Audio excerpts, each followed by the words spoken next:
Chapter 1, Military Training Enrollment. Captain Carter, enjoy this cigarette. John Carter was sitting on the playground, relishing moments of relaxation during military training. Paul Martin, an armed police officer instructing university students in his class, sat beside him and handed him a cigarette. By tradition, John Carter should have addressed Paul Martin as Instructor Martin, regardless of whether the military training officer was a soldier or an officer. All university students participating in military training were expected to address them this way. However, since Paul Martin discovered that John Carter had been admitted to university last year after serving 3 years, becoming an exemplary model in annual military training, a former captain, and earning second-class commendations once and third-class merits, he followed military customs and addressed John Carter as such. John had enlisted a year earlier than Paul Martin.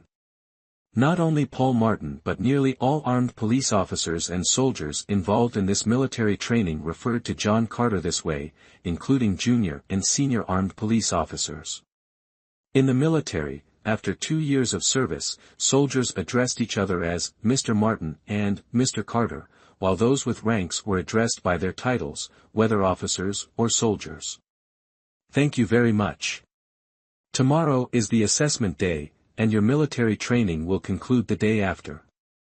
Our division commander has announced that after the training ends, you will report to our division. Paul Martin, a cheerful young man who couldn't keep his thoughts to himself, eagerly waited for John Carter to respond. After smoking, they were excited to share with John Carter some amusing stories they had just heard from their platoon leader.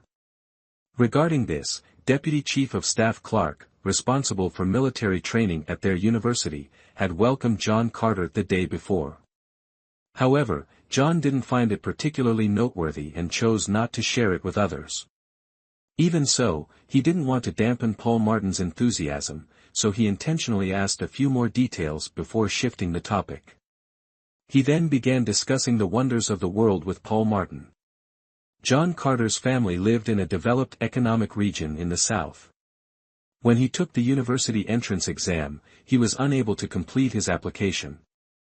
Although he scored relatively high, he couldn't secure university admission. Due to the area's development, people were busy earning money and skilled in financial matters. As a result, even though the local government had increased annual economic subsidies to 20,000 yuan, the year John Carter failed the entrance exam, recruitment at home still faced many challenges.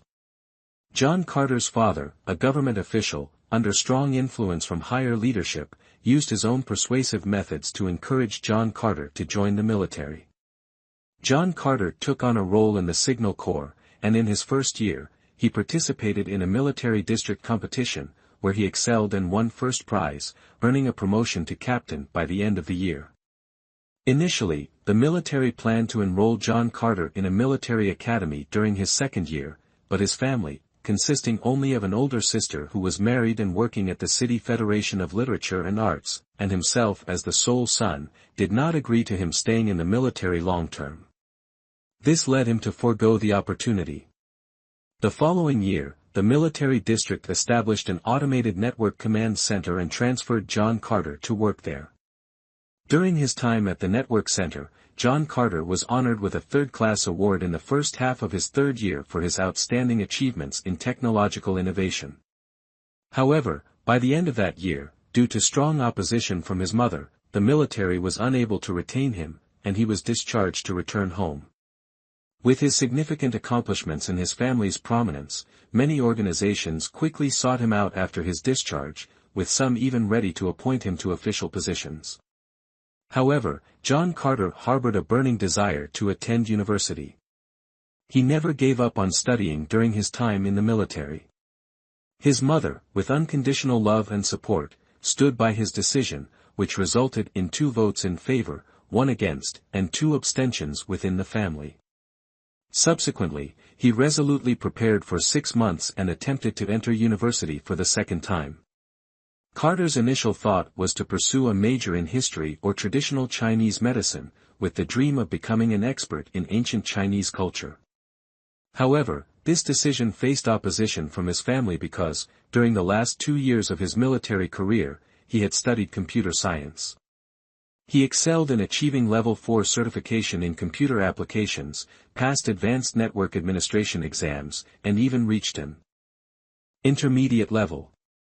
With his programming skills and fairly good English proficiency, he realized that the most popular major in China was computer science. Therefore, he decided to choose this major based on a 4-to-1 voting ratio.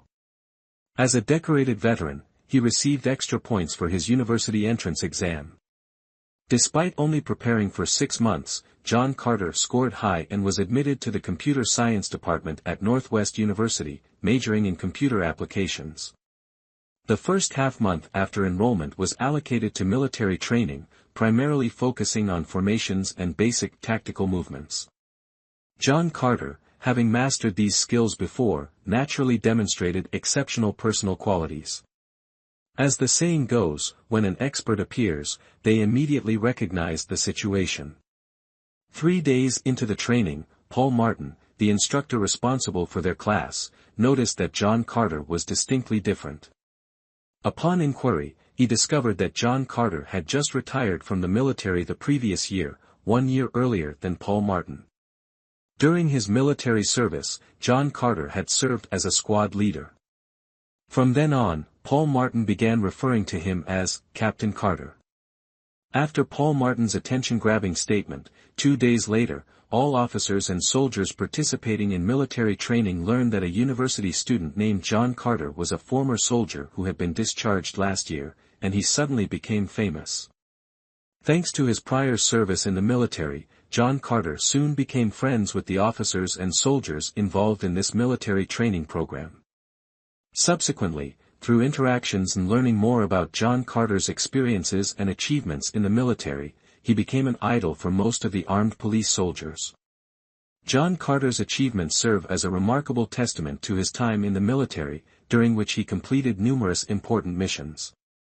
Just 6 months after his discharge, he was admitted to a prestigious university, making his story a significant source of inspiration from the military's perspective and providing strong motivation for many officers and soldiers. Deputy Chief of Staff Clark of the Armed Police Force, who led the military training program for over 2,000 freshmen at the university, specifically reported this to the division leadership. The Armed Police Riot Division, restructured from the Army's organizational framework, quickly contacted John Carter's former unit to verify the information. Subsequently, the division's leaders planned to invite John Carter to deliver a special report to all officers and soldiers. Deputy Chief of Staff Clark shared this desire with John Carter, and he gladly agreed, driven by his enthusiasm. There are 6 people living in John Carter's dormitory.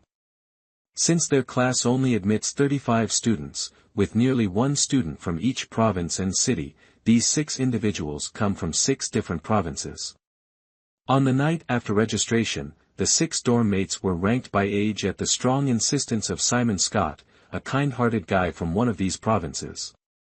The first, Luke Martin, is short, tanned, and robust, hailing from Hunan, and is a simple rural boy. The second, Daniel Lewis, is a big guy from northeast China, whose parents are both workers. John Carter, despite having served in the military for 3 years, ranked 3rd in age because he started school early, and primary school in his hometown only lasted 5 years. The fourth is Kevin Robinson from Nanjing, whose parents are officials with fairly high positions. However, his family's educational background is evidently superior, unlike the typical descendants of high-ranking officials. Simon Scott was born into an intellectual family, both his parents are professors at Jiaotong University. He has a cheerful personality and is particularly skilled at doing good deeds. It is said that, apart from an older brother still managing business back home in Fujian, his parents and 2 sisters are abroad, possibly explaining why his Mandarin is not precise. He is very reserved and shy. After the ranking, during the self-introduction session, the roommates learned about John Carter's past, but John Carter didn't say much, only mentioning that he served in the military for 3 years before taking the university entrance exam. Perhaps due to living together, everyone gradually became familiar with each other. While they marveled at John Carter's complex experiences, no one showed excessive curiosity. Even Simon Scott, who was usually inquisitive, didn't ask further. However, this situation changed a few days later when, through the words of the instructor and other classmates, they heard about the glorious stories John Carter had never shared. John Carter was immediately interrogated by his dorm mates, who even managed to dig up details like how many times he wet the bed as a child. Suddenly, the number of people visiting John Carter's dormitory to connect with fellow countrymen increased significantly, primarily new students, both male and female. All his roommates had many visitors from their hometowns. As for those visiting Carter, aside from the usual purpose of building relationships, most came to learn more about John Carter's situation, and some were driven by curiosity to see this unique individual in person. However, the Chinese were quite peculiar. Apart from his former high school classmates, even John Carter's own countrymen rarely came to see him. John Carter's complex experiences were truly legendary to the young students just entering university. Although these students did not fully grasp the significance of military achievements or being honored as a role model, it did not stop them from being intrigued by John Carter. In this era, young people had a particular curiosity and admiration for valiant soldiers, which translated into special respect for the armed police officers who conducted their military training. Upon hearing John Carter's name and story through the instructor's admiring introductions, their interest quickly turned into reverence. Consequently, whether on the military training field or during regular breaks, there were often people pointing at John Carter's figure, while the female students whispered about his presence behind his back. This made John Carter feel uneasy, so he spent more time with the armed police officers who shared similar military experiences, and his bond with them grew increasingly close. Young people often enjoy novelty, but after a week of enthusiasm, their interest noticeably waned. Meanwhile, John Carter gradually became accustomed to the unusual gazes of others and grew more composed. However, there were still many female students who maintained their interest in him, frequently seeking ways to learn more about him. But when news spread that the armed police force had invited John Carter to give a report at their unit, the students' attention towards him surged into a new peak. On Friday, after a morning conversation with Paul Martin, the results of the military training were assessed and evaluated. Given John Carter's personal abilities, his performance was naturally outstanding, even without any special favoritism from his instructors. That afternoon, the armed police soldiers returned to their unit. Before leaving, they made a special effort to say goodbye to John Carter and invited him to visit their barracks whenever he had time.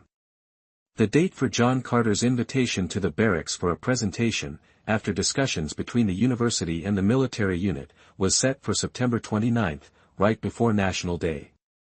2 weeks after the conclusion of military training, the university held an opening ceremony for the new students. Due to John Carter's unique background, he represented the freshmen in delivering a speech. A few days later, he was elected as an executive committee member of the university's student association. #Chapter 2, an unexpected encounter at the opening ceremony took place on Monday, and starting Tuesday, John Carter embarked on a busy but orderly university life. Perhaps because he had served as a soldier for 3 years, John Carter found himself enjoying this structured lifestyle. There were no major surprises, allowing him to seriously complete all his plans as scheduled, while still maintaining discipline and avoiding the bad habit of acting on a whim. There was always something to do, something to learn every day, and progress to be made daily, enriching his knowledge and gradually honing his abilities. This was truly the ideal life. Every morning at 6 o'clock, John Carter would wake up on time. He would jog to the playground along the tree-lined path on campus, then do some exercises with the equipment before completing a 10,000-meter run. While running, he made use of the time to listen to MP3s and study English. After finishing his routine, he would take a cold shower, have breakfast, and prepare for class. Thanks to a habit maintained for many years, he does not rest at noon but instead goes to the self-study room to organize the morning lectures and complete assignments. In the afternoon, he spends most of his time in the library reading books, researching information, and taking notes. After dinner, he usually takes a walk with his roommate, then returns to the dormitory to systematize the notes he made in the library. He uses his laptop for programming, maintaining his personal website, sending and receiving emails, writing a journal, and takes a shower before going to bed on time. On weekends, he still goes to the library in the morning as usual, but at noon, he allows himself a nap to relax. Meanwhile, most of his dorm mates go out to have fun. Even Simon Scott, the noisiest person on regular days, returns home to enjoy some quiet time. John Carter's daily schedule, though strict and disciplined, is a familiar and comfortable lifestyle for someone like him, who has served in the military. In fact, John Carter's favorite sport is the 500-meter international obstacle course, but this is a local university, not a military academy or unit, so naturally, there are no facilities for such training. As a result, he opts for an alternative, running. Young university students often like to show off, even when jogging, preferring to run around the campus and create a lively atmosphere. However, having spent 3 years in the military, John Carter is quite rule-abiding and always feels that physical training should be conducted in designated areas. At some point, he came across an article discussing the practical meanings of Chinese characters in Japanese, where the term in Japanese means causing trouble or bothering others. After reading this, he frequently reminded himself not to bother others. Therefore, every morning, he wakes up very quietly and then slowly jogs to the stadium. Nevertheless, his dorm mates are still aware of his routine. Simon Scott greatly admired John Carter. In his own words, "My admiration for you flows like a river that never ceases, like the uncontrollable flooding of the Yellow River." He almost always paid attention to John Carter's whereabouts. On the very first morning John Carter went out for exercise, Simon woke up early, put on a white sports outfit, and followed him outside. Northwest University's campus was relocated from the city center to this area 3 years ago. With newly constructed buildings and facilities, the campus layout resembled the shape of the Chinese character. Their dormitory was situated in the eastern residential area of the campus, the teaching area lay to the west. The main gate was in the south, with the auditorium and some recreational facilities, a shopping center, a bank, and a post office to its right. To the left of the gate was the library area. Directly facing the gate stood the university's administrative building. Behind this building was the largest stadium on campus, and to the north of the stadium, across an artificial lake, was the faculty housing area. To get from the dormitory to the stadium, one would pass several other dormitory buildings, then a small garden, and finally cross a few basketball courts separated by tree-lined pathways. John Carter wore a camouflage tank top and matching shorts he had received during his military training, along with camouflage shoes, and carried an MP3 player in hand. Compared to Simon Scott in his pristine white sportswear, John looked noticeably different. John Carter had an average build, not particularly tall or large, lean but with well-defined muscles that indicated regular exercise. His eyes, not overly large, were striking with their sharp contrast of black and white, framed by long lashes that gave him a deep, unforgettable gaze. His slightly upturned lips added a playful charm, and their rosy hue hinted at excellent health. Simon Scott, true to his name, was the quintessential handsome man, standing at 1.83 meters tall, with long limbs, fair and smooth skin, wavy hair, and perfectly balanced features that turned heads wherever he went, especially among women who admired beauty. Along the way, they encountered quite a few people, mostly second and third-year students who woke up early to study English in preparation for their Level 4 or Level 6 exams.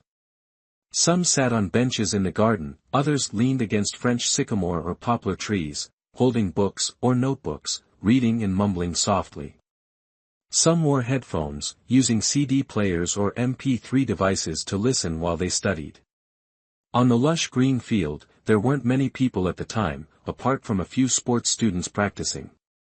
To the north of the artificial lake, there were small groups of elderly professors strolling or practicing Tai Chi. According to Simon Scott, the afternoons and evenings were much busier, with the sports fields packed with people playing soccer and basketball. Arriving late often meant not finding a spot. John Carter arrived at the pull-up and parallel bar area in the northeast corner of the training ground, performing all 8 exercises from the military training program. The 8th exercise on the pull-up bar involved a large swinging motion, something Simon Scott had only ever seen on TV before. Witnessing John Carter execute it effortlessly with his own eyes left Simon in awe, his eyes nearly popping out in admiration. This display also drew quite a few gazes from a distance. After completing his pull-up and parallel bar routine, John Carter began running. In the military, running often involved carrying gear such as a backpack, water bottle, and either an automatic weapon or a radio. Running without any of these now was naturally much more comfortable. Since he hadn't run for over 2 months, John Carter didn't run fast, focusing instead on regulating his breathing. The track around the field was over. 2,000 meters long, he completed 4 laps before heading to the eastern entrance of the field, totaling approximately 10,000 meters. It took John Carter 41 minutes to finish, while Simon Scott managed to keep up for about 500 or 600 meters before giving up. He waited for John Carter to finish and then joined him for a slow jog back to the dormitory. Perhaps because it had been so long since he last ran 10,000 meters, John Carter felt slightly dizzy and his vision dimmed after the run. As he passed through a small path in the garden, someone suddenly appeared from the side, and John Carter couldn't react in time, colliding with the person. He quickly reached out to steady them, but the individual lost their balance, resulting in both of them falling to the ground together. Instinctively, John Carter twisted his body so that his back and hips hit the ground first, cushioning the fall for the other person. Although the garden was covered in grass, preventing serious injury, the combined weight of the two pressed down on him, causing considerable pain. Coupled with his post-run dizziness, it took him a while to recover. Third brother. Hearing Simon Scott's startled cry, the person pressing down on him also moved to get up, and at that moment, John Carter's soul finally returned to its place. At that moment, all his senses activated simultaneously. He caught a very pleasant scent in his nose, felt something warm and damp against his face, and his hands touched something incredibly soft. As the other person tried to stand up, with the two of them wearing very little clothing, he felt 2 soft mounds brush against his chest. When they fell to the ground, in order to prevent the back of his head from hitting the floor and getting injured, he arched his neck and turned his face to the side. Once he regained his composure, he quickly turned his face back to look at the other person, but unexpectedly, their lips touched. Startled, the other person tilted her head back, lifting her body slightly, but at that moment, John Carter's arms instinctively tightened around her, pulling her back down, causing her lips to once again press firmly against his. In the confusion, John Carter hurriedly let go, allowing her to stand up, while he quickly got to his feet as well. "Sorry." Both of them blurted out the apology almost simultaneously, then looked at each other and blushed deeply. She was a very beautiful girl, with long black hair that just passed her shoulders, naturally arched eyebrows untouched by grooming, and beneath them, sparkling eyes that seemed to speak. Her nose was straight and high, her lips small and rosy pink. Her smooth, fair complexion blushed slightly with shyness, adding to her charm. She was about 1.65 meters tall, dressed in a light blue fitted dress that made her look both gentle and full of youthful vitality. When John Carter realized the person in front of him was a girl, he stood frozen, unable to utter a word. "Are you hurt?" A soft, melodious voice broke the silence between them. John Carter quickly replied, "I'm fine, are you hurt anywhere from the fall?" The girl blushed again and softly said, "I'm fine too." Perhaps feeling that continuing the conversation would only make them both more embarrassed, the girl hastily said goodbye and then almost fled toward the northeast corner of the small garden.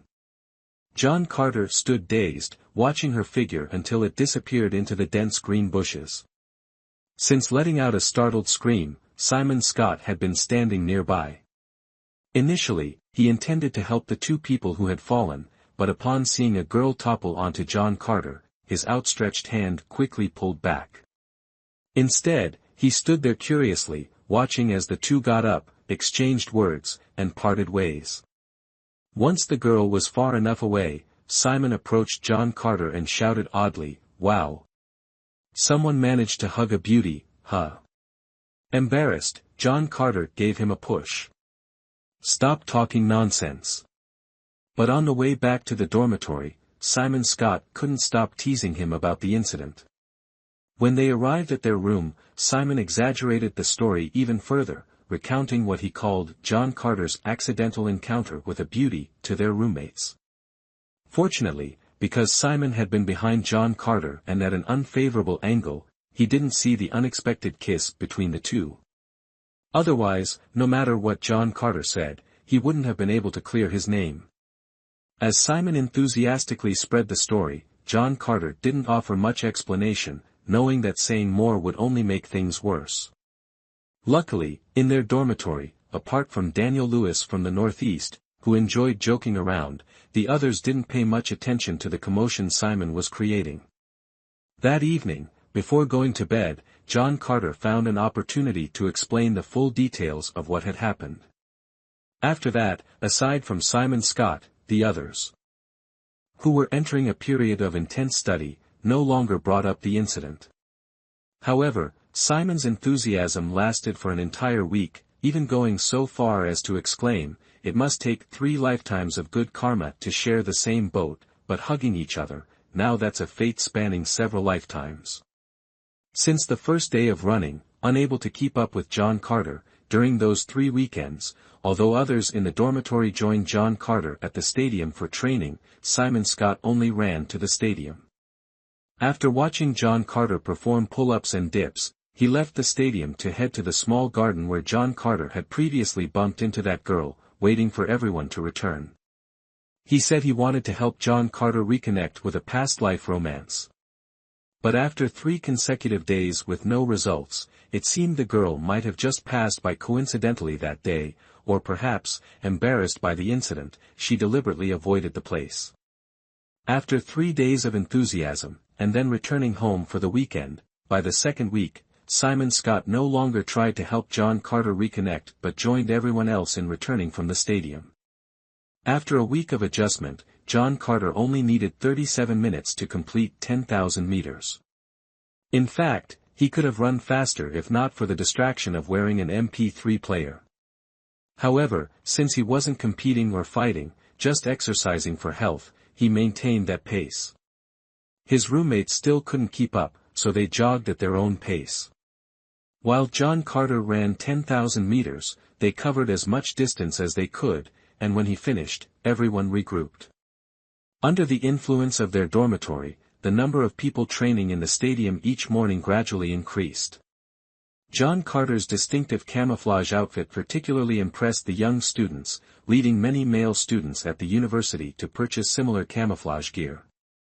Even some bold female students tried wearing it. Every early morning after exercising and passing by the spot where he had previously collided with the girl, John Carter always hoped to see her again.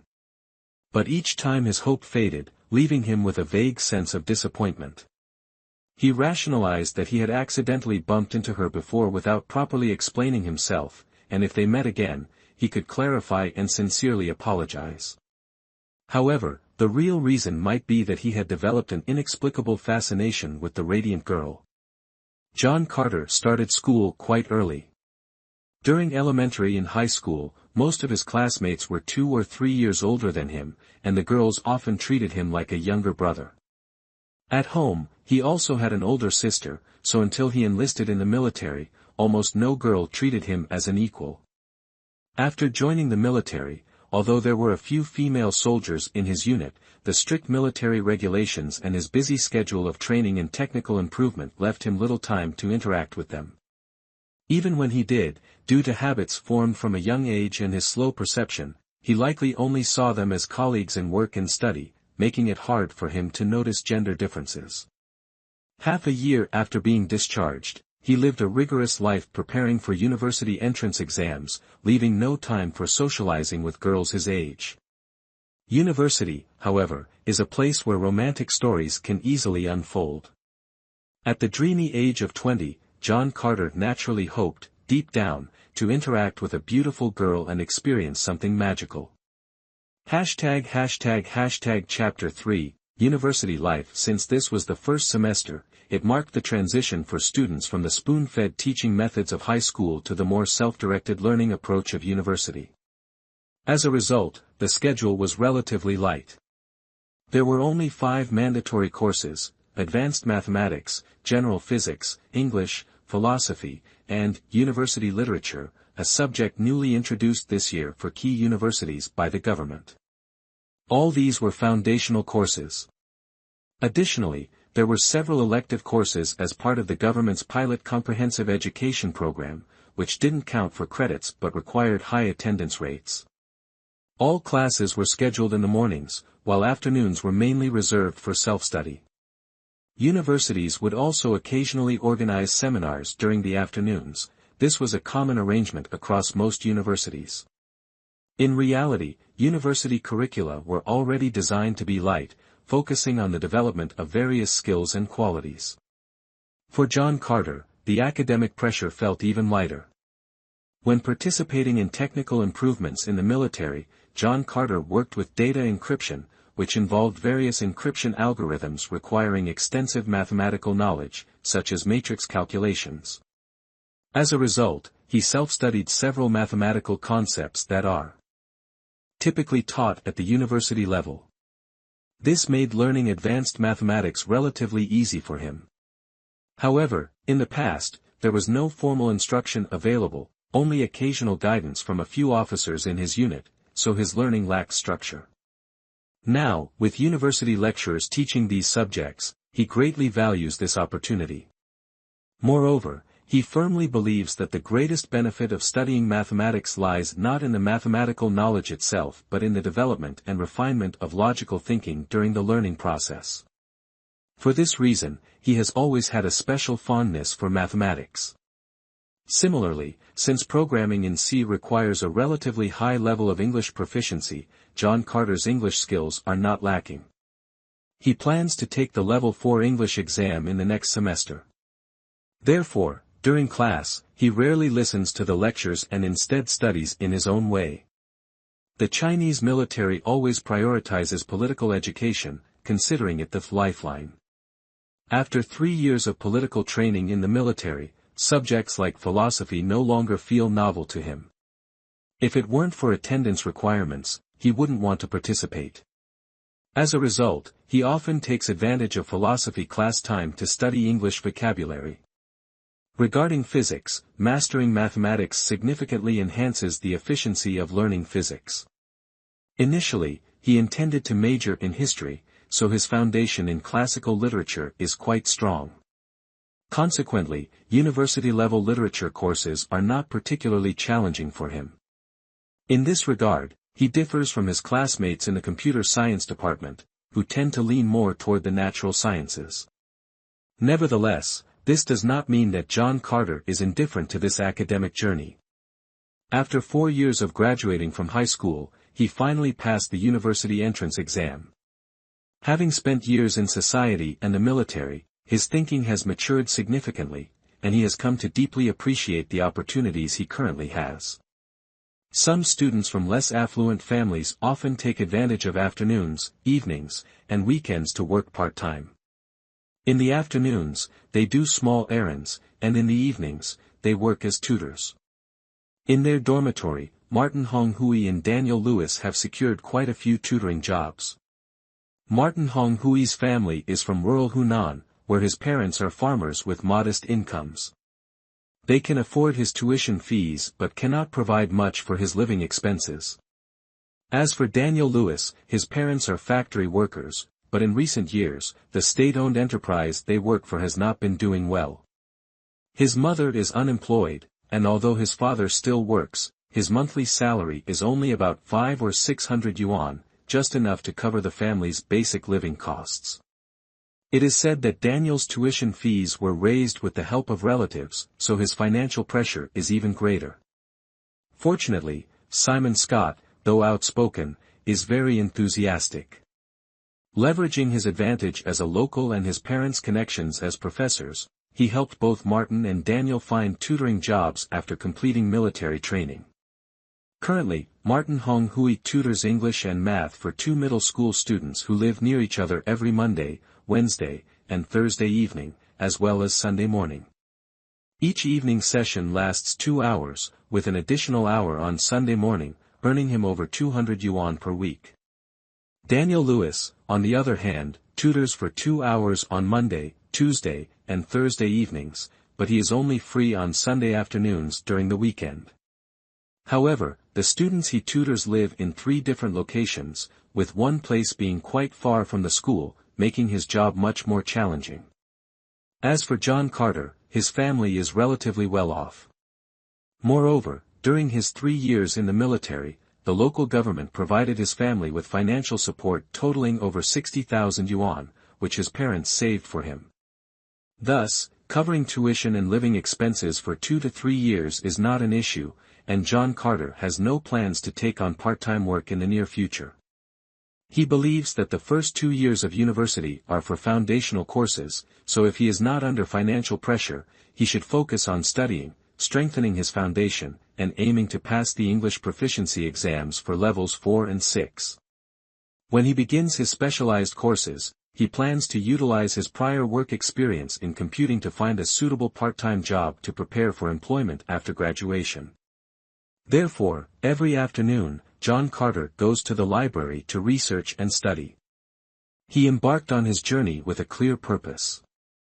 After completing his military service, he created a personal online space of over 200 megabytes. To increase traffic, he planned to design an interesting minigame and feature it on his homepage. According to his personal interests, he wanted to develop software using the principles of the I Ching for divination, specifically based on the method of fortune-telling with 50 bamboo sticks as outlined in the I Ching to calculate destiny. To create this software, he needed to master a wide range of knowledge, starting with the I Ching itself, the principles of divination, and the modern interpretations of each section.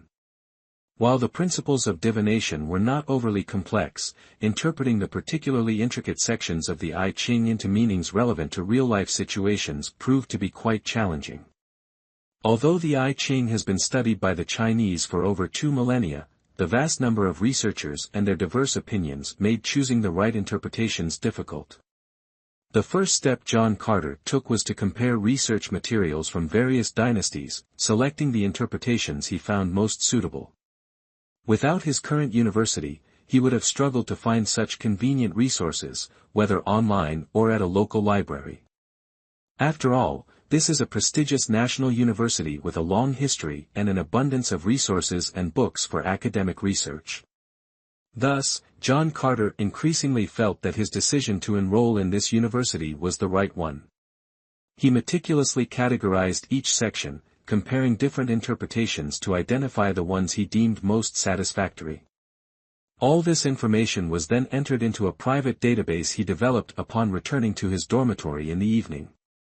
Once the material collection was complete, John Carter planned to further refine the content in the database, synthesizing a logical conclusion before beginning the programming process. In their dormitory, there are 6 people and 4 computers. Except for Martin Hong Hui and Daniel Lewis, everyone else has their own computer. Simon Scott brought an old computer from home, mainly used for gaming. When he's not gaming or goes home on weekends, he lets Martin Hong Hui use it. Tu Tuan Fong and Robert Clark both bought new computers after entering the university. Tu Tuan Fong frequently goes online, while Robert Clark, despite being a computer science major, doesn't seem very interested in computers, so most of the time, his computer is used by Daniel Lewis. The computers of the 3 of them are desktops, while John Carter has an IBM laptop. John Carter worked with computers in the military for nearly 2 years, forming a strong dependency on them, to the point where he can hardly live without one for a day. Therefore, after he was admitted to the university, his older sister and brother-in-law gifted him a laptop for convenience. Since the campus was newly built, it is very well designed. Each student dormitory room, besides the bedroom, also has a smaller study room and a bathroom. Upon entering, there is the bedroom, with the study room near the window and the bathroom located in the middle against one wall, leaving a narrow passage connecting the bedroom and the study room. Both ends of the passage have doors, so even if someone plays games in the study room until midnight, it doesn't disturb the sleep of their roommates. The bedroom is equipped with an iron tong 201 telephone, and the study room has 4 broadband ports. However, for some unknown reason, the school has arranged 3 bunk beds, 4 study desks, and a metal cabinet in each room, accommodating 6 students. In fact, the room already has built-in wardrobes and could easily fit 4 single beds, housing 4 students. Perhaps the school wants to accommodate more students or aims to train students' communication skills. Every evening after dinner, Simon Scott would immediately return to the dormitory to play games, with Robert Clark accompanying him. John Carter, however, often went for a walk first, usually with Ryan Baker, as the two were from the same hometown and got along well. The other 2 members of the group, who worked as tutors, often left campus in a hurry. Only when they had no tutoring duties would they join the walk or return to the dormitory to play games with Simon Scott. Upon returning to the dormitory, Ryan Baker would immediately turn on his computer and go online, starting by reading the news. Perhaps due to his family background, he had a particular interest in politics and spent most of his online time reading various news articles. Afterward, he would chat with his parents and friends back home. Both Ryan Baker and John Carter preferred using MSN over QQ. They felt that QQ was for kids and lacked sophistication. Moreover, QQ was domestic, unlike MSN, which was used globally. Ryan Baker's family and friends abroad found MSN more convenient to use. John Carter also uses his computer to play games, but his gaming preferences differ from Simon Scott's. Simon Scott enjoys playing real-time strategy games, often connecting online to compete with others. On the other hand, John Carter prefers playing martial arts role-playing games, finding them akin to composing poetry, free-spirited and creative. Currently, John Carter is playing an online game, spending over half an hour each day leveling up, treating it as completing a task, but he isn't overly passionate about it. After all, life isn't always poetry, and in this regard, John Carter is quite disciplined. Once he's done leveling up, John Carter checks his email and handles any messages if necessary. If someone contacts him on MSN for a chat, he'll engage briefly. When needed, he maintains his personal website by updating content, responding to posts on the message board, and so on. His leisure time typically ends after replying to posts. Next, John Carter organizes the notes he took in the library that afternoon, categorizes the materials he collected, and inputs them into a pre-built database for backup. Afterward, he reflects on his studies and daily life, then writes his daily journal. Writing a diary has been a habit John Carter developed since 3rd grade. Initially, he wrote by hand, but after acquiring a computer, he switched to typing. The diary is an essential part of John Carter's life. Unless there are unavoidable circumstances, he persistently writes every day. He feels that writing a diary is like conversing with someone who understands him best. It not only helps summarize successes and failures of the day or a particular period but also serves as an outlet for negative emotions during difficult times or low moods, maintaining his psychological balance. John Carter uses a standard military typing method, which is remarkably fast. As a result, even though he writes 2,000 to 3,000 words in his diary daily, he can still complete all tasks by around 10 p.m. and then spend the remaining time on routine activities such as doing laundry and showering. Every night at 11 p.m., John Carter goes to bed on time. However, going to bed does not mean sleeping immediately. He lies there practicing Qigong for over half an hour before falling asleep. Without Qigong, John Carter's body would not be as healthy, nor his spirit as vibrant as it is now. John Carter's mother gave birth to him at an older age, so his physical condition was weak during childhood. He frequently fell ill and required 4 treatments whenever the weather changed. In 8th grade, during a visit to his teacher's house, he stumbled upon a book titled Maha Shirkan. Maha is a transliteration from Sanskrit, meaning great, so Maha Shirkan is also called Great Shirkan, with its simpler counterpart titled Small Shirkan. This is a primary text of the Tiantai school, one of the 8 schools of Chinese Buddhism. Mount Tiantai is a renowned Buddhist mountain in China, and Guoqing Temple on Mount Tiantai is one of the 4 major temples in the country. It is the birthplace of both the Tiantai school and the Huayan school in Buddhism.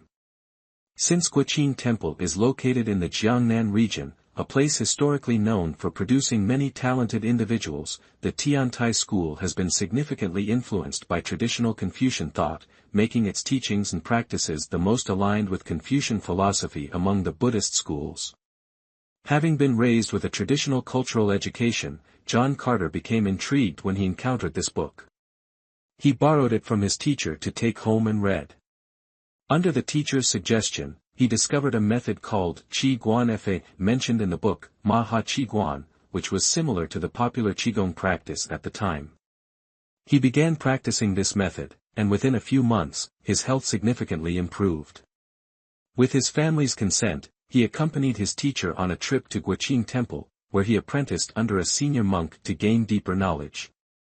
Of course, he only studied the practice of Qi Guan Fa from the master and had no interest in any form of religion. From then on, his health continued to improve, his memory enhanced significantly, and his thinking became sharper. Recognizing the benefits, he persisted in practicing until now. Naturally, the best posture for practicing is meditation. However, in recent years, with too many people exploiting Qigong for fraudulent purposes and the emergence of something called Falun Gong, causing chaos, he avoided misunderstandings by practicing in a lying position unless he was alone in his room. He slept on the upper bunk above Ryan Baker, separated by 2 beds and a walkway with 4 desks in between. Ryan Baker went to bed even earlier than him. The others in the dormitory, even if they stayed up late, only studied in the study room. Therefore, when John Carter went to bed, the entire dormitory was already quiet. Chapter 4, Performance Report for some leaders of Northwest University. Ever since learning about matters related to John Carter, it felt as though they had discovered a great gem. This city is a prime example of mutual benefit across the country, where universities and the armed riot police forces have a collaborative relationship. However, in recent years, this collaboration has mostly been one-sided, with the university frequently needing to seek assistance from the military, while the military rarely requires support from the university. Each year, when new students enroll, the university has to request the military's help for military training. When construction, vehicles, or personnel are needed, they also have to turn to the military for help. In the past, the university could organize cultural enrichment classes or computer training for the military, but in recent years, with the military's upgraded equipment and the overall improvement in personnel quality, such support from the university is no longer necessary. As a result, when university leaders meet with military leaders, they always feel somewhat inferior. For this reason, when the university's administration heard the military's request to invite John Carter to their unit for a report, they immediately agreed without hesitation.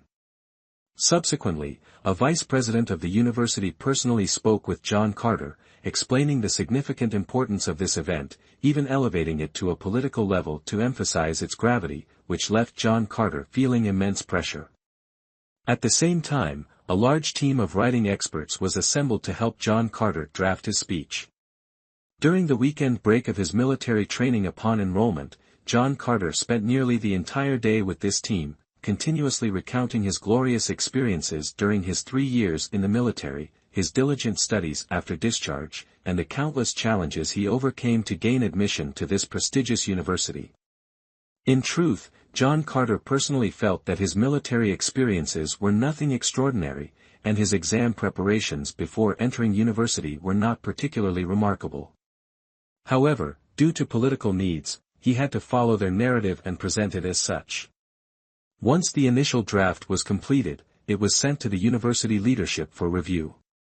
If there were any points of dissatisfaction, the draft would be returned for revisions. When the university leadership was satisfied, the speech would then be sent to the military unit for their leadership to review. Nevertheless, talent speaks for itself, and John Carter's work impressed everyone. In the end, the speech was polished to the extent that even John Carter himself felt moved when reading it. To further expand its influence, besides meticulously preparing the speech, the university also arranged for contact with media outlets, hoping to attract press coverage and interviews. After all, John Carter's achievements were now in the past. At present, he had only just passed the university entrance exam and had no new significant accomplishments, so television and radio stations showed little interest in covering the event. A television station had once proposed an individual interview with John Carter, but he declined, fearing that appearing on TV might create pressure for his future studies and life. Only the Urban Youth newspaper, managed by the Provincial Youth League, agreed to send a reporter for an interview due to their close relationship with the university. Prior to this, they had already sent a journalist to meet John Carter. The female journalist, named Lu Haiwe, was a graduate student from the university's literature department 2 years prior. She was very approachable and left her contact information after the interview, telling John Carter that he could reach out to her if he ever needed anything. The university initially planned to hold the briefing at the military unit on the morning of the 29th, but John Carter was well aware of the military's working style. If it were held in the morning, since the university leadership would also attend, the military leaders would undoubtedly invite them to stay for lunch. In the military, meals often last 2 to 3 hours, especially when alcohol is involved, as they tend to encourage guests to drink heavily. This would mean the entire day would be unproductive. Therefore, John discreetly contacted Deputy Chief of Staff Clark, citing a morning class as a reason, and asked him to adjust the schedule. The military leadership likely considered that John Carter, having served in the military for many years, might not have the same academic background as his peers and thus accommodated the request, moving the event to the afternoon of the 29th. After lunch on the 29th, the unit sent 2 vehicles to pick up the delegation, a large off-road jeep and a minivan, led by Deputy Chief of Staff Clark.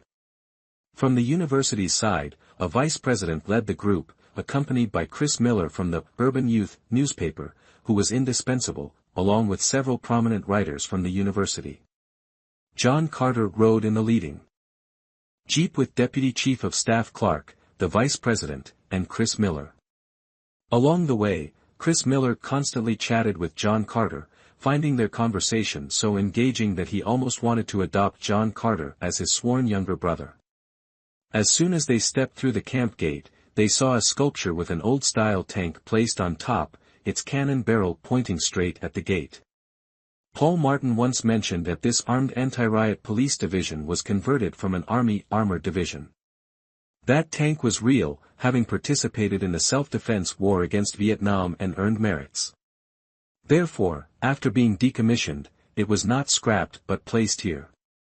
To the right of the tank was the auditorium, to the left was the guest house, and the division headquarters stood behind the tank, a 5-story building. Like other units, the front wall of the office building prominently displayed red lettering: strong politics, elite military skills, exemplary conduct, strict discipline, assured logistics. The office building, auditorium, and guest house surrounded a sizable green area, with the sculpture at its center. 2 large cross-shaped roads were bordered by neatly trimmed green hedges, behind which lay flat lawns. Apart from the black of the roads and the green of the vegetation, there were no other colors, creating a simple yet lively atmosphere.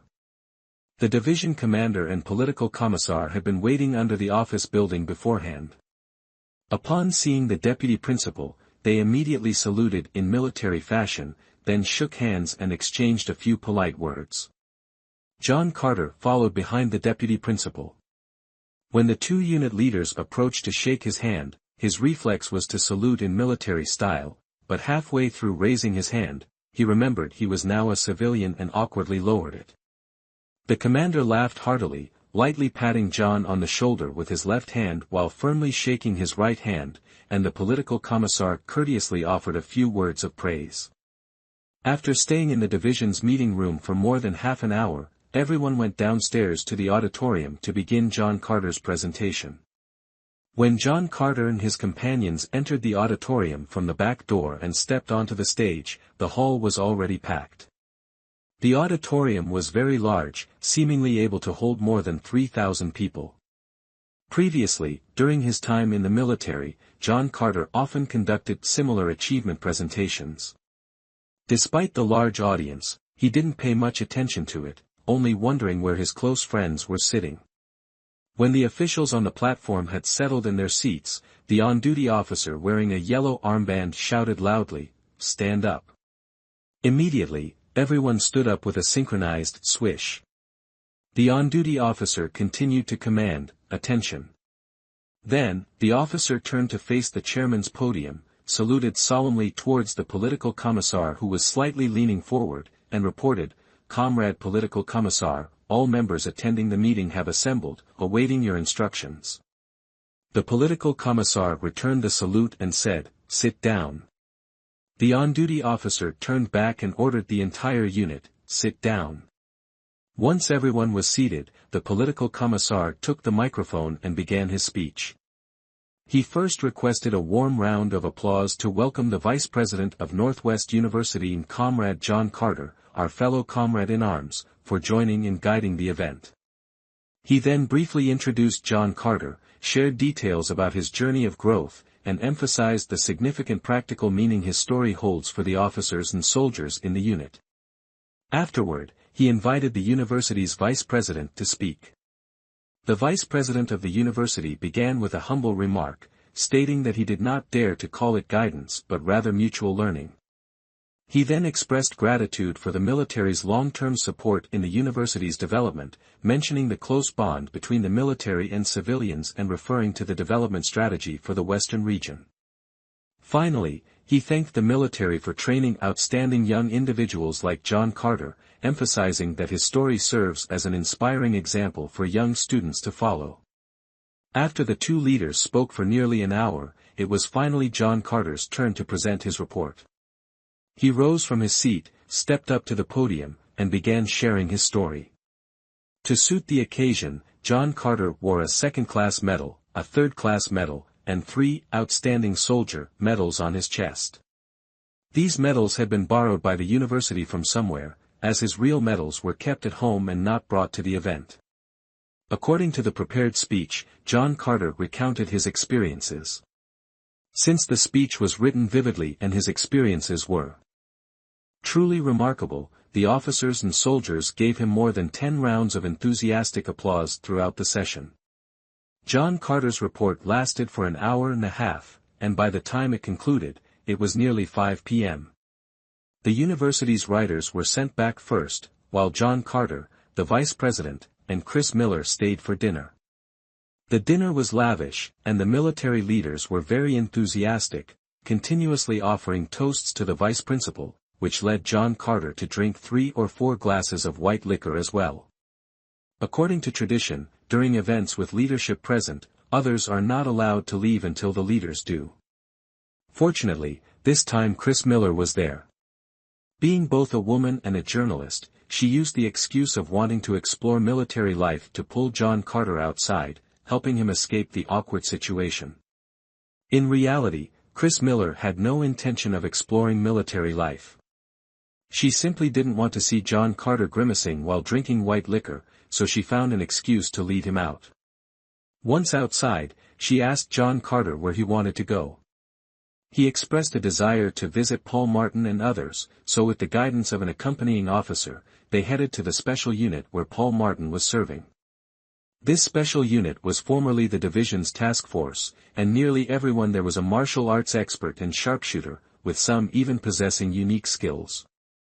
John Carter's visit to Paul Martin also came with the intention of seeking a mentor to learn from. He had practiced method of concentration and insight for nearly 10 years, achieving some results, and he was often inspired by martial arts novels and online games, fostering a strong interest in martial arts. However, his method of contemplation was merely a method of cultivating mental focus and inner peace. To learn real martial arts, he needed someone to teach him. During his time as a soldier, he worked in technical roles, surrounded by scholar-like individuals, leaving him with no opportunities for such training. Therefore, now that he had such a great opportunity, he certainly didn't want to miss it. Bui chiu, en hung nuoi tam jia bui bao tsao qua John Carter bao gom tat ca tsan bo ko quan va fan doi qua su don, kung voi mo so dai dien qua kak trung don truck thuok. Du, en hung nuoi o don 6 dac nim du de gap qua John Carter, vo nin thay on lean to ra dac beaten hiat tin, lap tuc moi on veo fong chi hui qua don 6, dong doi cu nuoi di goi Paul Martin den. Captain Tom Walker of the Special Forces team comes from a martial arts family, proficient in hard kung fu and acupressure techniques. While John Carter shows little interest in hard kung fu, he is deeply intrigued by acupressure. Tom Walker, being a straightforward person, maintains a good relationship with Paul Martin. Encouraged by Paul Martin and hearing John Carter mention his experience practicing the method of contemplation, Tom feels like he's found a kindred spirit. He expresses his desire to find time in the future for mutual exchange and learning. Additionally, he introduces all the team officers and class leaders to John Carter. Chris Miller, who is listening to their conversation from the side, starts to develop an interest in Tom Walker. For her, hard kung fu is understandable, but acupressure seems too mysterious. Previously, she had only seen such skills in movies and novels, never imagining she would meet someone with real expertise in it. As a result, she ends up talking to Tom Walker more than John Carter later on. Meanwhile, John Carter engages in conversations with Paul Martin and others. After just one exchange, those who were previously unfamiliar with each other quickly become close. Due to limited time, they stayed with the special task force for less than an hour before receiving a call informing them that the leaders had finished drinking. Chris Miller regretfully left with John Carter. Since the vice principal was intoxicated, the special forces arranged a car to take him home. John Carter first dropped Chris Miller off before being escorted back to the campus by the military. #### Chapter 5, Pink Comrade in Arms. After completing the report at the unit, there was only one day left until the long National Day holiday. In the dormitory, most people had already planned trips with their hometown friends. Some planned to hike Mount Hua, others to visit the Famen Temple, and some to explore the historical sites in Yenin. A few hometown friends had also invited John Carter to join, with Simon Scott enthusiastically suggesting they go together. However, considering that during the Golden Week holiday, tourist attractions would surely be overcrowded, turning sightseeing into viewing a sea of people, Simon Scott ultimately only managed to convince Robert Clark to join him. The other roommates, except for Ryan Baker, who went home to celebrate, all went on trips with their respective hometown groups. According to John Carter's initial plan for this long vacation, he first intended to visit some distant relatives who were running businesses in the city. After his enrollment, his family and these relatives had called him, providing their addresses and contact information. These relatives had been living in the city for many years, rarely returning to their hometown. Moreover, since John Carter had previously served in the military, it had been 3 to 5 years since they last met. However, due to his busy schedule with military training and adjusting to campus life, he hadn't been able to arrange a meeting. Therefore, he planned to take this opportunity to visit them. Secondly, he wanted to visit the armed police unit to meet some newly acquainted friends. For the remaining time, he planned to either go online in his dormitory or visit the library to find study materials. But a call from his old comrade, Lily White, completely disrupted his plans. Lily White was a female soldier who had enlisted a year before John Carter, served an additional year beyond her term, and was discharged the same year as him. When John Carter first joined the division's information squad as a telegrapher in his first year, Lily White was a telephone operator. The two, stationed in adjacent rooms while on duty, became very familiar with each other. By the end of the year, both were promoted to squad leaders, which led to more frequent work-related interactions. 3 months after John Carter was transferred to the Military Regions Network Center, Lily White was also reassigned there. Although John Carter's work involved computer software while Lily White handled hardware tasks like wiring, the network center had a small number of staff, with even fewer soldiers. Coming from the same unit, their already good relationship grew even closer over the course of more than a year. Since Lily White was over a year older than John Carter, he often called her Sister White. Lily White indeed acted like an elder sister, frequently taking care of him in daily life. After being discharged, the two of them kept in regular contact via phone. When Lily White heard the news that John Carter had been admitted to a university near her home, she was overjoyed. When John Carter got off the train, Lily White went all the way to the station to pick him up, brought him to her house, and introduced him to her parents. Lily White is the only daughter in her family.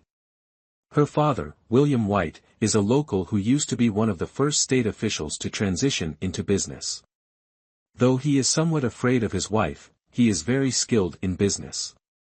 Currently, he runs a medium-sized real estate company. After being discharged, Lily White temporarily worked at her father's company. Lily White's mother and John Carter are from the same hometown. After graduating from university, she married Lily White's father, who was 2 years her senior, and found a job in the local area. Currently, she works as an ordinary staff member in the city government's archive department.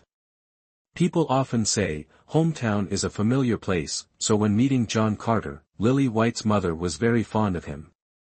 Since they share the same surname, Carter, she asked him to call her aunt, and Lily White's father became uncle.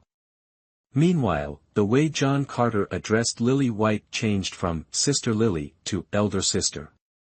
Due to habits formed over the past 3 years, John Carter intended to bring his military blanket to school, but Lily White mentioned that she also had one, so he didn't need to bring his. John Carter only packed clothes and his laptop when leaving home.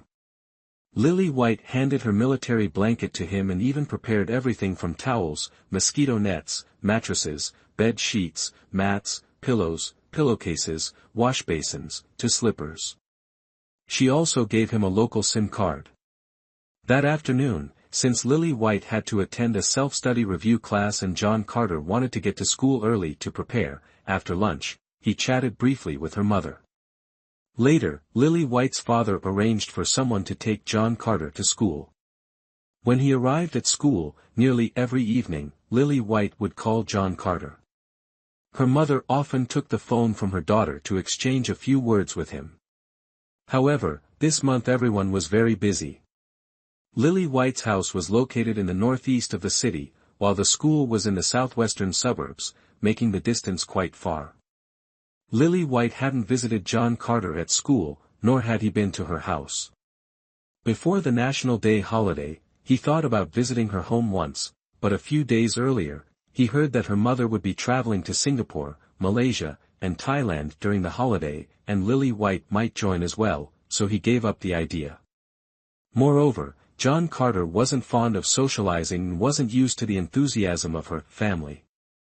From Lily White's recent attitude toward him, he sensed a particular meaning, and so he subconsciously avoided visiting her house. When he heard they would be traveling, he actually felt relieved. It's not that Lily White isn't beautiful, in fact, Lily White is a very stunning girl.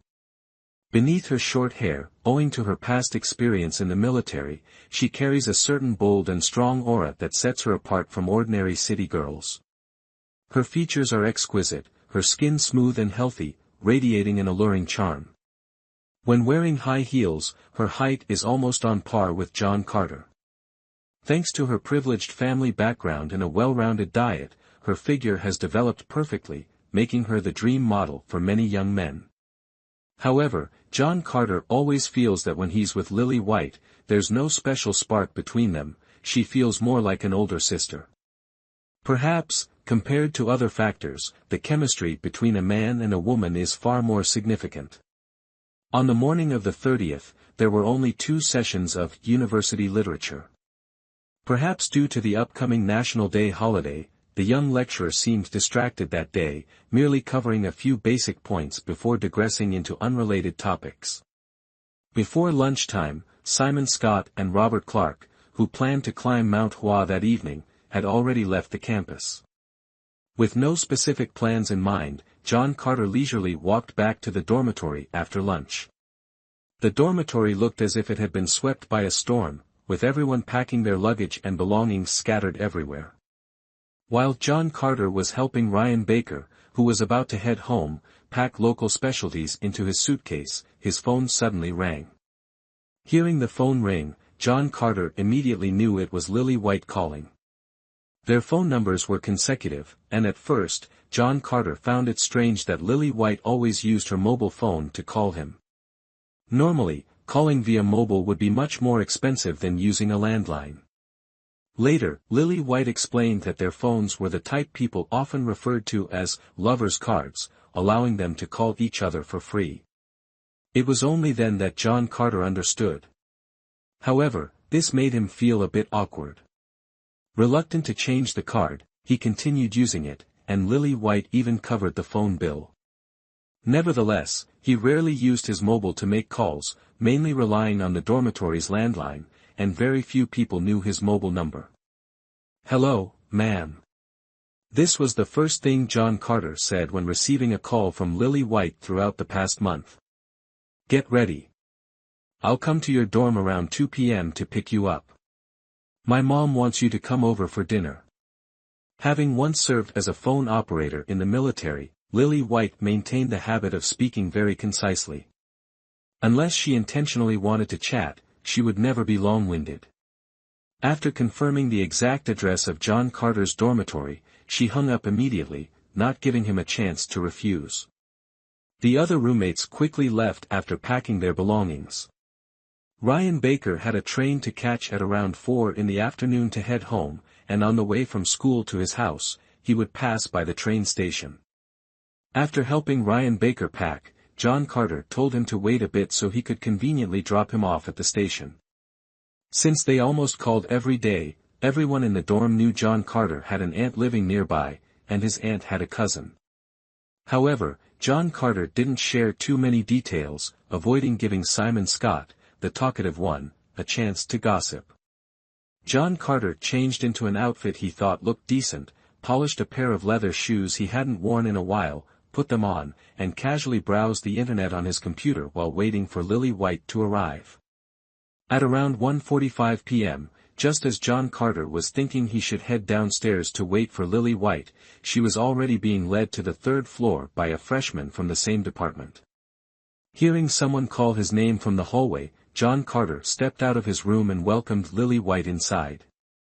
It was clear that Lily White had deliberately put effort into her appearance. Her hair was neatly styled, her eyebrows groomed, her lips adorned with a light layer of lipstick, and her fitted t-shirt and skinny jeans perfectly highlighted her alluring figure. From the dazed look of the boy who had guided her, it was evident the care she had taken with her appearance had a striking effect. "You're here a bit early. Are you ready?" After John Carter called out, "Sister," Lily White asked. "I'm ready." Entering the dormitory, John Carter introduced Lily White and Ryan Baker. "This is my classmate, Ryan Baker, and this is my sister." At the same time, he also expressed his gratitude to the friend who showed him the way. "Hello, little brother." Lily White, with her strong personality, naturally extended her hand to shake Ryan Baker's. Ryan Baker, slightly awkward, reached out and lightly touched her hand. "Sis, he needs to go home, and his train is a little after 4 p.m. Could you give him a ride to the station since it's on your way?" Since he hadn't informed her earlier, John Carter felt a bit uneasy. Lily White shot John Carter a reproachful glance, then decisively said, "Of course, no problem, it's right on my way." John Carter was about to help Ryan Baker carry things outside when Lily White said to wait a moment. She told him to remove the comforter, pillowcases, and cushion covers, then rummaged through the wardrobe to find the dirty clothes he had changed out of. John Carter was a diligent person, he usually washed his clothes the same evening after changing. However, since tomorrow was National Day with a long holiday ahead, he had been lazy last night, planning to do the laundry this afternoon along with the camouflage uniform he had worn that morning. Unexpectedly, Lily White caught him in the act. Watching Lily White gleefully collect the spoils, smiling as she stuffed each piece of dirty clothing she found into a travel bag, occasionally praising how well-organized John Carter's wardrobe was and how his military habits remained intact, left John Carter unsure whether to intervene. He could only stand there, dumbfounded. Back when they were in the army, Lily White often washed his blankets because military blankets needed to be sewn up after washing. If not sewn properly, they would look messy when folded. This was a skill John Carter couldn't manage. However, he had never let Lily White wash his clothes, let alone his summer undergarments. After gathering all of John Carter's dirty laundry, Lily White casually slung the travel bag over her shoulder and said, "Let's go," before heading out. John Carter told Ryan Baker to go ahead, locked the dormitory door, and quickly caught up, helping Ryan Baker carry the suitcase as they followed behind Lily White's figure. On the way from school to the train station, perhaps because there was a stranger sitting in the back or because the road was crowded with people and vehicles requiring focus on driving, Lily White spoke very little, only occasionally chatting with John Carter or asking Ryan Baker a few unimportant questions. Through the conversation, John Carter learned that her mother would be leaving for a trip on the morning of the 11th, but Lily White would not be going. A few days earlier, someone from her hometown had brought some local specialties, so she invited John Carter to her house for a meal. After dropping Ryan Baker off at the train station, John Carter wanted to buy a few things. It was his first time visiting Lily White's home, and when he arrived empty-handed, her family criticized him for lacking manners. This time, no matter what, he couldn't show up empty-handed. Lily White firmly refused to let him buy anything, and they almost argued. However, with John Carter's persistence and clever persuasion, she finally agreed but only allowed him to buy 2 bottles of wine. John Carter wanted to buy 2 bottles of aged Huajiao wine, as he thought it would be more meaningful for Lily White's mother. However, in most supermarkets and shopping centers in the city, they mainly sold ordinary Huangjiao, bottled in glass, with an aging period of no more than 3 years. After searching through 5 or 6 places without success, John Carter had considered giving up. But seeing Lily White patiently accompanying him everywhere without a single complaint reignited his inherent perseverance. He was determined to find the right type. After nearly scouring the entire city, he finally found help from a fellow countryman he coincidentally met at a shopping center, who directed him to a shop called Ham Hang Liquor Store. There, he discovered 6 jars of New Air Hong labeled as aged 18 years, but in reality, they had been aged for over 23 or 24 years. Initially, the shop owner was reluctant to sell them, saying they were treasures of the store. However, after chatting with John Carter and learning they were from the same hometown, along with John Carter sharing the historical origins of Huajiao wine due to his interest in history, the owner felt a connection and happily agreed to sell 2 jars.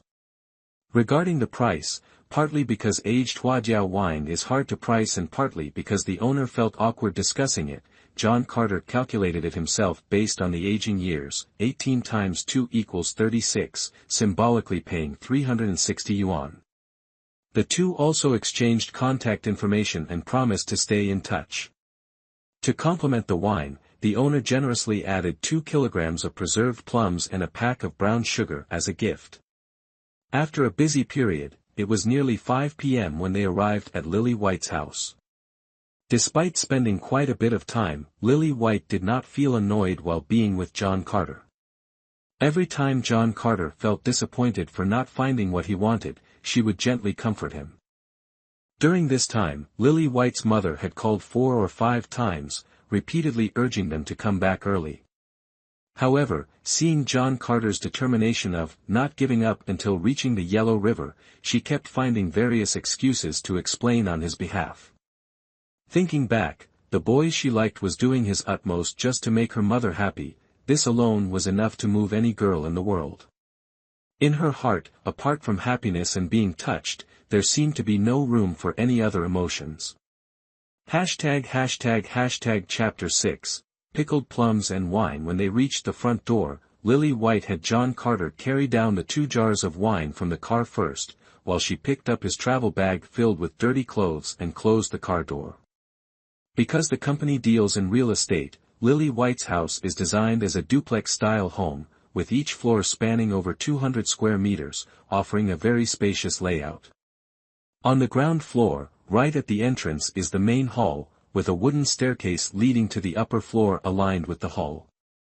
Beyond that is a large living room. The west side contains the kitchen and dining room, while the east side features an independent space that includes a bedroom, an office, and a bathroom. On the upper floor, the east and west structures are similar to the ground floor, but the middle section is divided into 2 parts. The western part serves as a gym, while the other part has a bed for occasional stays. Since there are only 3 people in the house, they all reside on the upper floor.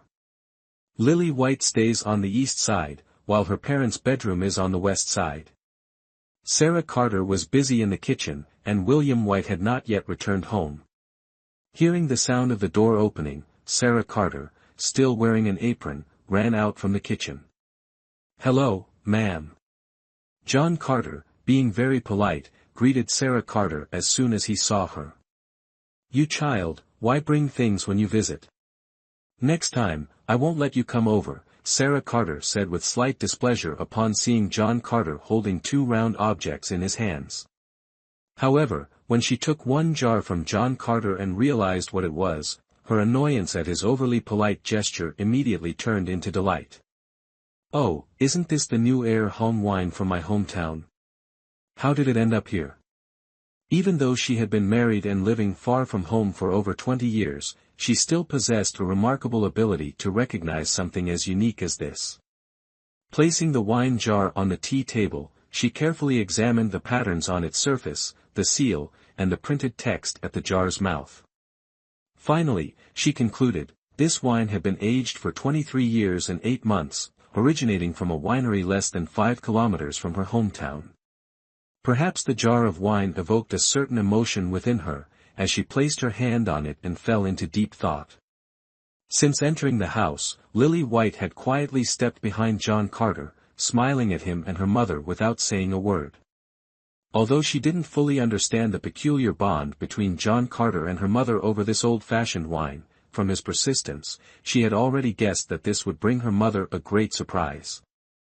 "Mom," noticing her mother lost in thought, she stepped forward and gently nudged her, then animatedly recounted the challenges John Carter had faced in obtaining these 2 jars of wine. "This boy." Sarah Carter looked at John Carter with the affectionate gaze of a mother-in-law admiring her son-in-law, growing more satisfied the longer she looked. She didn't say it aloud, but in her heart, she thought this young man was truly thoughtful. Her daughter had made the right choice. The first time John Carter visited her home, during a conversation about her hometown, he had mentioned Huadiao wine. She hadn't expected him to remember it and go to such lengths to find 2 precious jars like these. "Adao, drive to pick up your father, and Vien Phuong, please lend me a hand," she suddenly instructed Lily White, remembering that her husband hadn't returned from the office yet because their daughter had taken the car. Lily White responded with a nod and said to John Carter, "I'll head out first," then carried her travel bag upstairs before quickly leaving. "Vien Phuong, can you help me cut the rice cake? I can't manage it anymore." "Later, I'll stir-fry the rice cake for you to eat," John Carter replied, then headed into the kitchen to cut the rice cake. Meanwhile, Sarah Carter began preparing the fish meatballs. Rice cakes are a hometown specialty and cannot be bought here. Sarah Carter knew that John Carter had loved stir-fried rice cakes since he was young, so she specifically asked a relative traveling from their hometown to bring some. When her daughter was still in the military, she often mentioned John Carter's name and shared small anecdotes about him. During her final year of service, nearly every time Sarah called her daughter, she would bring him up. As a mother, Sarah Carter sensitively noticed her daughter's feelings for John Carter. Because of this, she would sometimes intentionally ask more about him during their calls.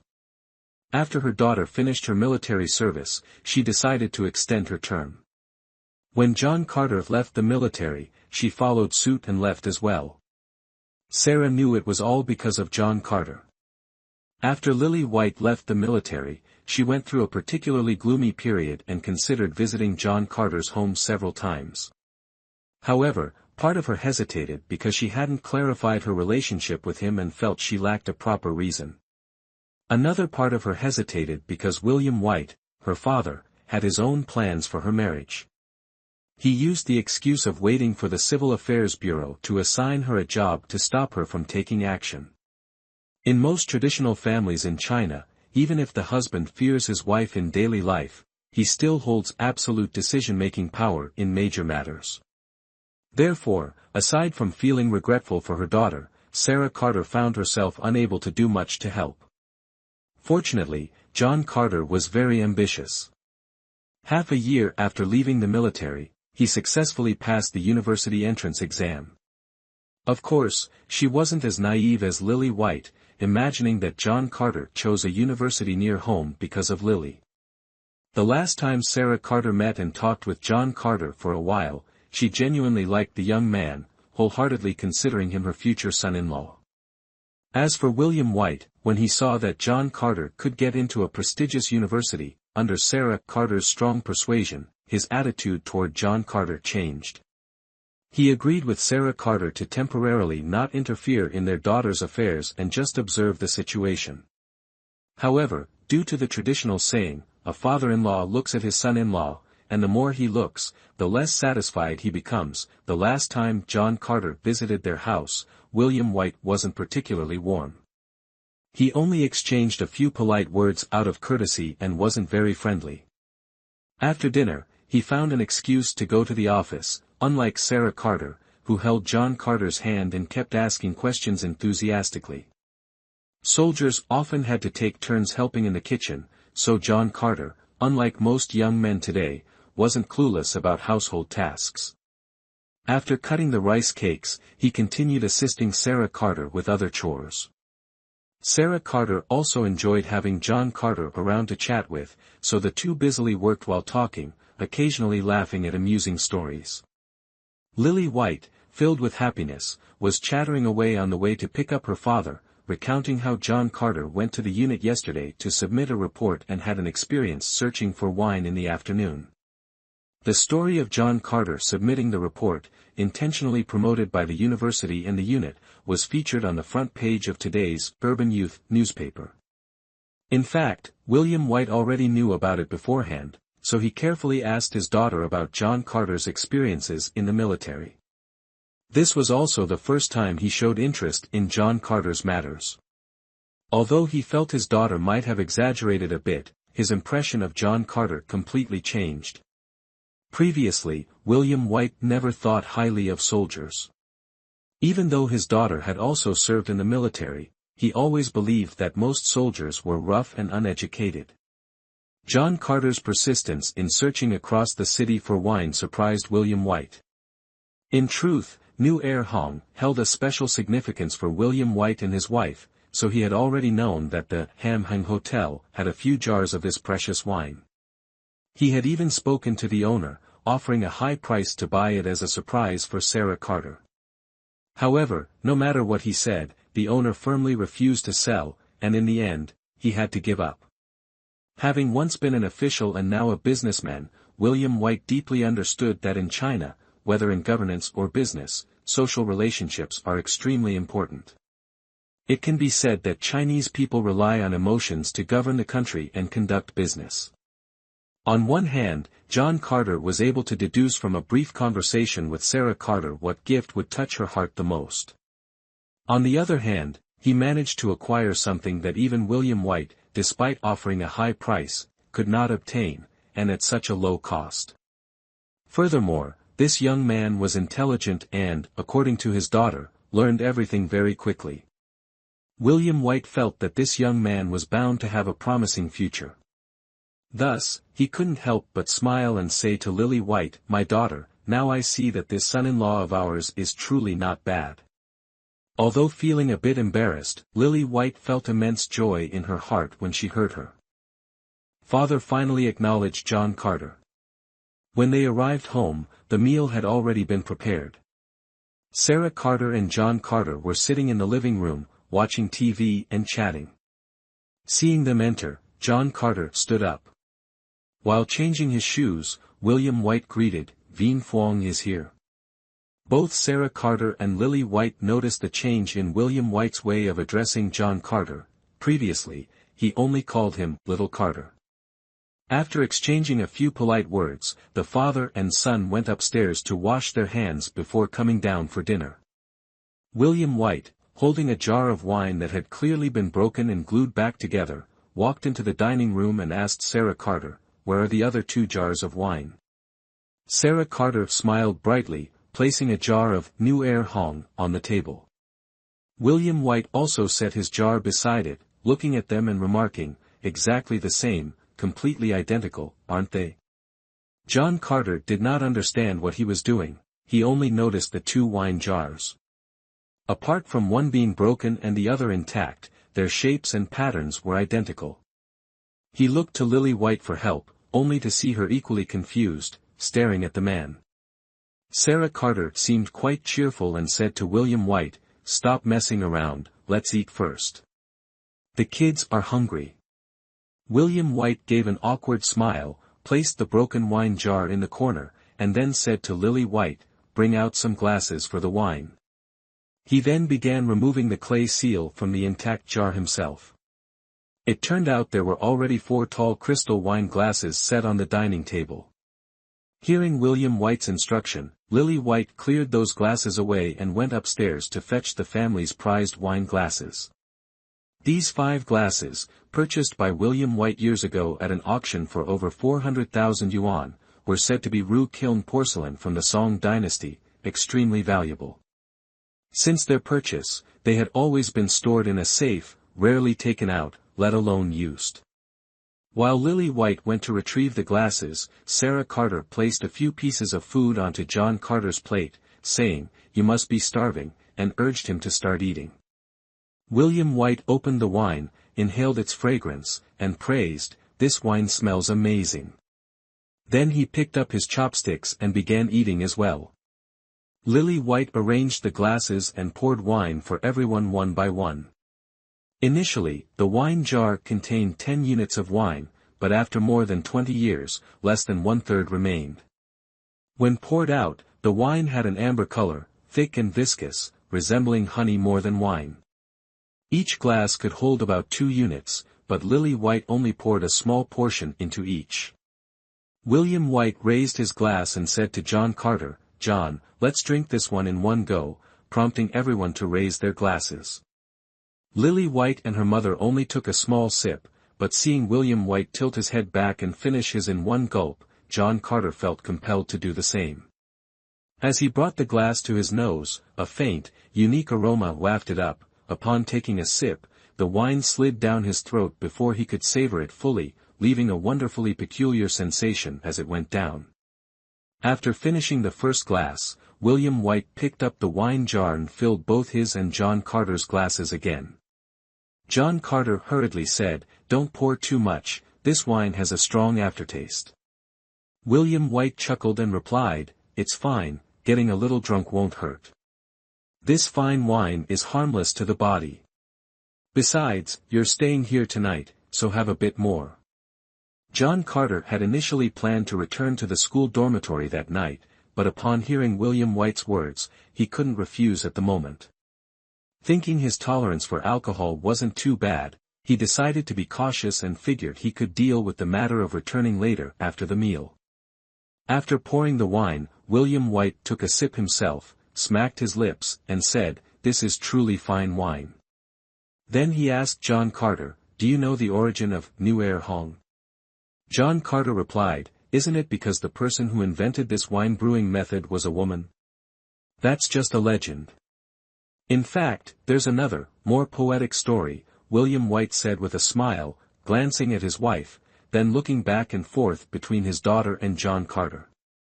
He continued, "In my hometown, if a family has a baby girl, they immediately inform the maternal grandmother. The grandmother prepares the rice, while the grandfather finds a winemaker. The wine jar is engraved with patterns, the sealed lid is marked with the child's birth date, and the winemaker's stamp is affixed.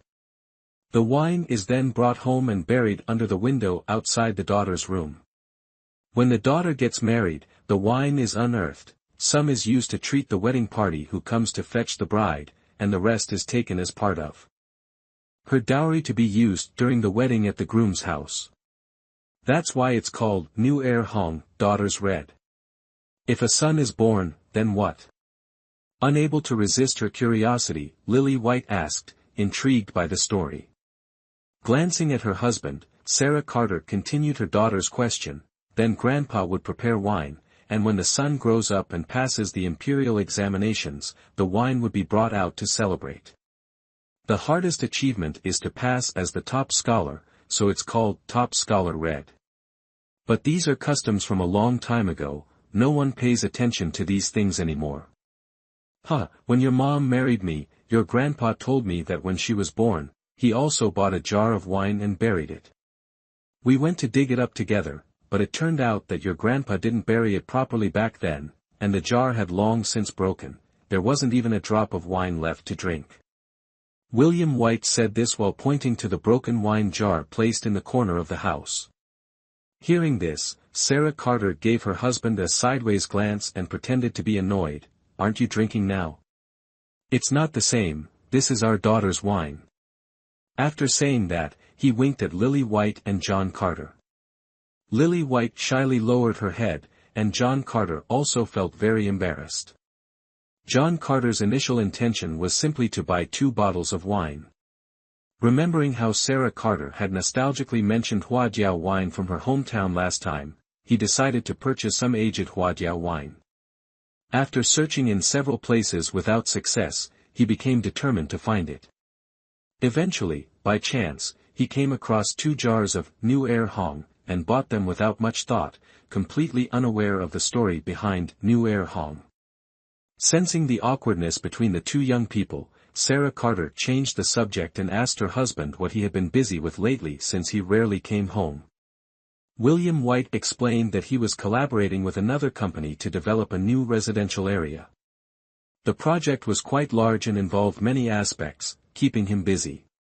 He then asked John Carter if, as someone working in computers, he knew how to do perspective drawings. Lily White answered on John Carter's behalf, saying that he used to do such work frequently. After completing his scientific research, during the evaluation process for Military Science and Technology Progress Awards, all the illustrative diagrams and demonstration animations were created by him. In this field, he had reached a professional level. William White remarked, "I didn't expect you to be so talented." Well then, let's have another drink. In the past, Chow Chow and Liu Bei discussed heroes while brewing wine. We'll enjoy a piece of dried plum and a glass of wine instead. John Carter could only join him in finishing a full glass, then grabbed a few pieces of dried plums to eat. After finishing the drink, John Carter began to feel slightly dazed. William White poured another glass for both of them and said, "In that case, I'll bring the blueprints tomorrow, and you can help me complete the perspective drawings and animations over the next 2 days."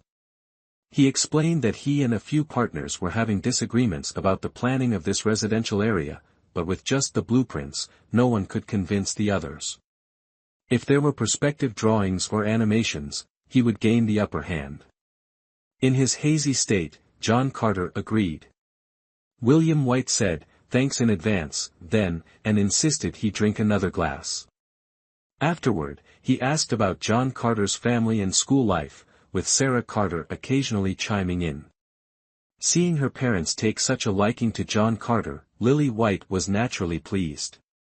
However, thinking about how John Carter still addressed her as sister at present, she couldn't help but feel a little sad. She lowered her head, eating while lost in thought. They talked quite a bit, and John Carter ended up drinking quite a lot.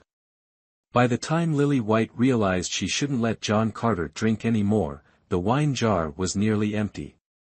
Discovering that both her husband and John Carter seemed to be drunk, Sarah Carter asked Lily White to help John Carter upstairs to rest, while she took care of her husband. This aged liquor had a strong effect, and after drinking so much, John Carter could no longer stand steadily when he entered Lily White's room. Lily White helped him lie down on the bed, and he remained motionless. However, he still had a faint sense of awareness. In his hazy state, he felt Lily White helping him remove his clothes, then wiping his face and body with a towel, and sitting beside him chatting for a while. Chapter 7. The stormy night before. Due to drinking too much, John Carter didn't wake up until after 7 the next morning. Upon waking, he initially thought he was in his dormitory, but as soon as he opened his eyes, he realized the place was unfamiliar and immediately sat up. After sitting for a few seconds, he noticed he was in Lily White's room. Then, he realized he was only wearing his underwear, confirming that the hazy sensations from the previous night were real. Turning his head, he saw a set of men's sportswear placed on the bedside table, likely prepared by Lily White for him to wear temporarily. He got out of bed and put it on. Then, he walked to the window, pulled the curtain aside, and went to the dressing table to look in the mirror, noticing that his complexion seemed fine. There were no symptoms of dizziness or the prolonged headaches often experienced after drinking. It seemed that good liquor truly lived up to its name. Aside from causing a bit of embarrassment, it didn't harm his body. After folding the thin blanket on the bed, he opened the door and stepped out of the room, hearing Lily White softly singing downstairs, prompting him to head down. As he descended the stairs, he saw Lily White watering flowers on the balcony connected to the living room. She was wearing a loose white t-shirt on top and a short skirt below. Perhaps hearing the sound of his steps, she looked up at him and said, "Awake already?" "Yes, I'm up," he replied. "Your clothes are dry now, I left them on the sofa in the living room. Go take a shower and change. Come down for a meal later. The blue toiletries set is for you." John Carter also knew that he didn't smell very pleasant. Yesterday, he had spent the entire afternoon strolling around the streets and drank quite a bit of alcohol in the evening. Although Lily White had wiped him down, the lack of a proper shower left the scent of sweat and alcohol lingering on him. After hearing her words, he responded briefly, then followed her advice, grabbed his clothes, and went upstairs to take a shower. After showering, he came down to the dining room and noticed that only Lily White was there. He asked, "Where are your parents?" "My mom left early this morning, caught an 8 a.m. flight to Shenzhen. My dad took her to the airport," Lily White replied while bringing a glass of milk to John Carter. "You drank quite a lot last night, didn't you?" Although he really wanted to confirm whether it was Lily White who had helped him undress and wiped him down the previous night, he didn't dare to ask directly, so he hinted at it instead. "Don't even mention it. You didn't even take off your clothes, just lay down and fell asleep right away." Perhaps recalling something embarrassing, Lily White's face turned bright red as soon as she finished speaking. John Carter, feeling awkward, quickly grabbed a piece of bread from the table and stuffed it into his mouth. In the end, it was Lily White who broke the uncomfortable silence. "My dad said he'll stop by the company to pick up the design drawings after dropping off my mom and should be back around 9 or 10. Wait for him a bit, okay? For the next few days, you can stay at my house and help him with the drawings." John Carter suddenly remembered that last night William White had asked him to draw a prospective design for the new residential area their company was about to develop, and it seemed to also include a 3D animation. After having a bit of wine, he had agreed immediately. The prospective design could be completed in 2 days, but the 3D animation would probably take half a month. Although he didn't want to stay at Lily White's house, it seemed he couldn't leave for the next 2 days. He decided to finish the prospective design first and then return to school afterward. John Carter said, "All right," and then explained that he still had some work at school and wanted to return after completing the design. Lily White said nothing, but after seeing him finish a glass of milk, she stood up to pour him another, then peeled an egg for him. John Carter felt that Lily White had changed since yesterday afternoon. She used to be very strong-willed and straightforward in her actions. But since yesterday afternoon, she seemed more reserved, quieter, as if something was weighing on her mind. Out of goodwill, he innocently asked, "Sister, is something wrong? You seem a bit different from before." Lily White thought to herself, what else could it be? It was all because of him, this troublesome person. She smiled faintly, glanced at him, and then started talking to him about some trivial matters. After breakfast, John Carter helped Lily White clean up the dining room. When he was about to wash the dishes, Lily White chased him out to the living room to watch TV. John Carter didn't enjoy watching TV much. After a while, he found it uninteresting and decided to go upstairs to play online games. After finishing the dishes, Lily White started tidying up the room. By the time she was done with her chores, it was already past 9 o'clock, and William White had returned.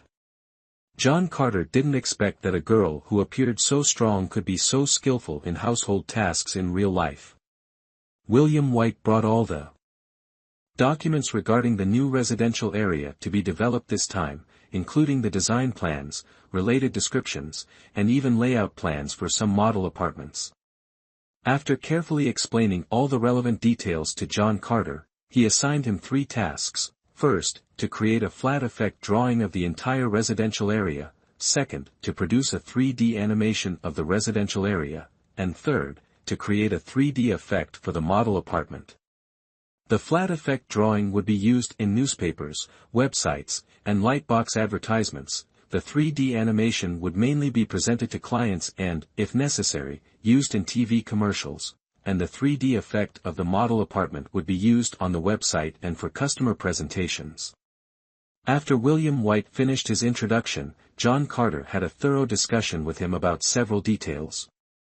Initially, William White had some doubts about John Carter's abilities, thinking that perhaps his daughter had seen him through the lens of love and overestimated him, while also worrying that John Carter might exaggerate or work unreliably.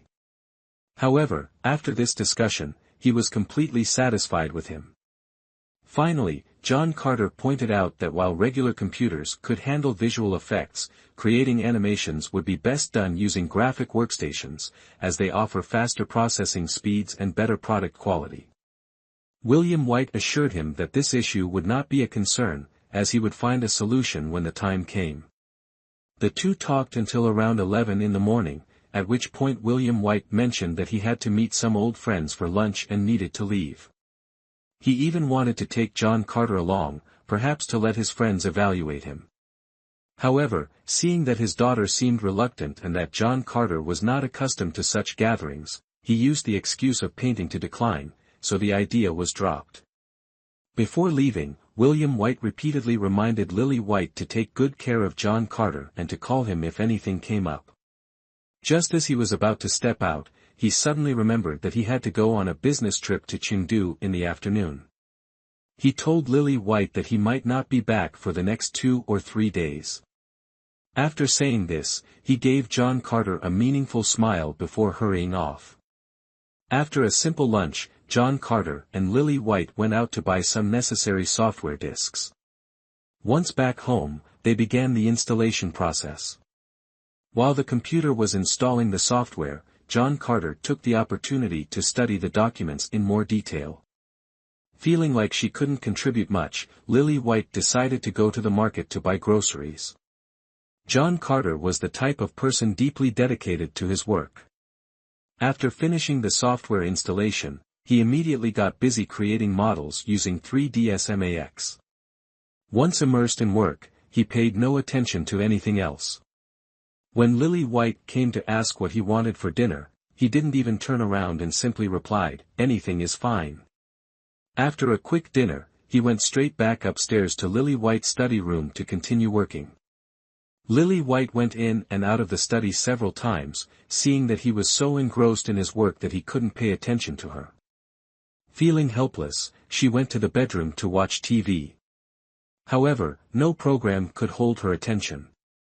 She couldn't help but blame her father for meddling and insisting on finding work for John Carter, leaving him with no time to care for her. Unable to focus on TV any longer, Lily White decided to take a shower, change clothes, and then sit beside John Carter in the study to watch him work. Since she hadn't rested at noon, by 10 p.m., she was already yawning repeatedly. John Carter urged her several times to go to bed, but she refused, insisting on staying by his side. Left with no other choice, John Carter had to stop working and shut down the computer. Lily White let John Carter sleep in her room while she stayed in the room next door, saying it was because John Carter was a guest. John Carter had no way to refuse, so he gently urged her to rest before heading to take a shower and then going to bed himself. When he entered the bedroom, he discovered that Lily White had changed the bedsheets and laid out a light blanket for him. This reminded him of the drunken incident from the previous night, filling him with regret.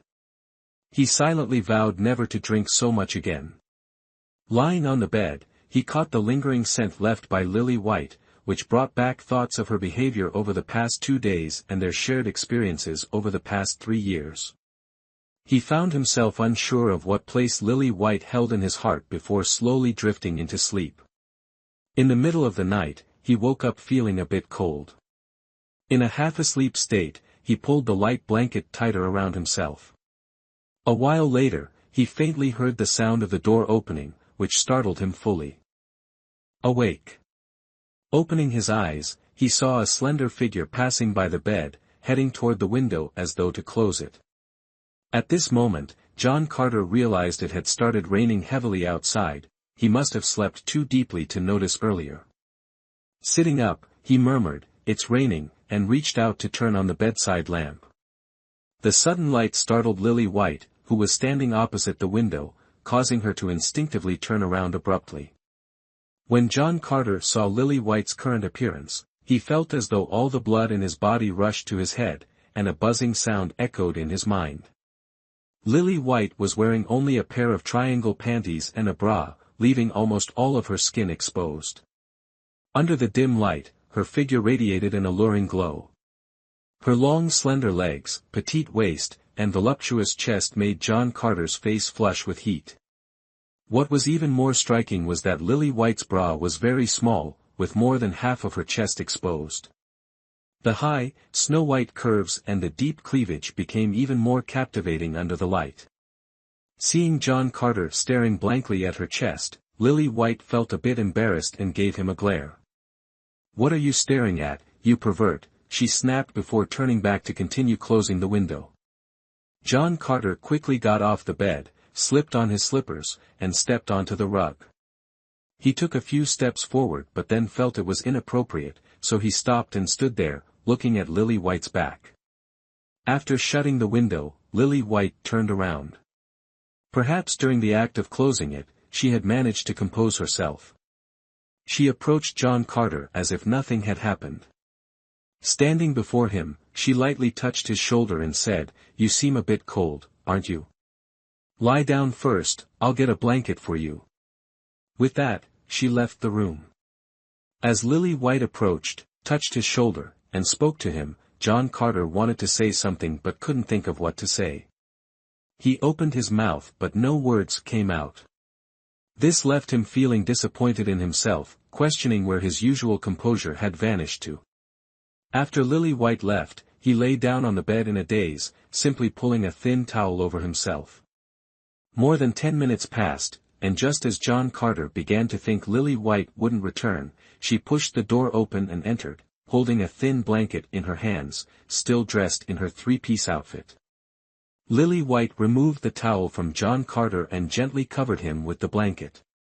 As she performed these actions, she leaned down, causing her chest to appear even fuller, swaying right before John Carter's eyes. He didn't know whether to look or to avert his gaze, leaving him utterly unsure of what to do. Noticing John Carter's evasive gaze, Lily White remained natural. After tucking the blanket around him, she even adjusted its edges. However, a faint mischievous expression flickered across her face. Once finished, she glanced at him briefly before suddenly leaning down to plant a soft kiss on his cheek.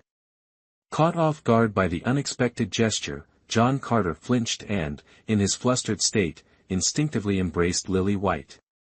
Taking advantage of his reaction, Lily White let herself fall onto the bed, wrapping her arms around his neck and pressing her lips to his in a kiss. Not knowing how much time had passed, the two finally broke apart. John Carter sat up, the blanket slipping down, while Lily White sat on the edge of the bed, her arms still wrapped around his neck.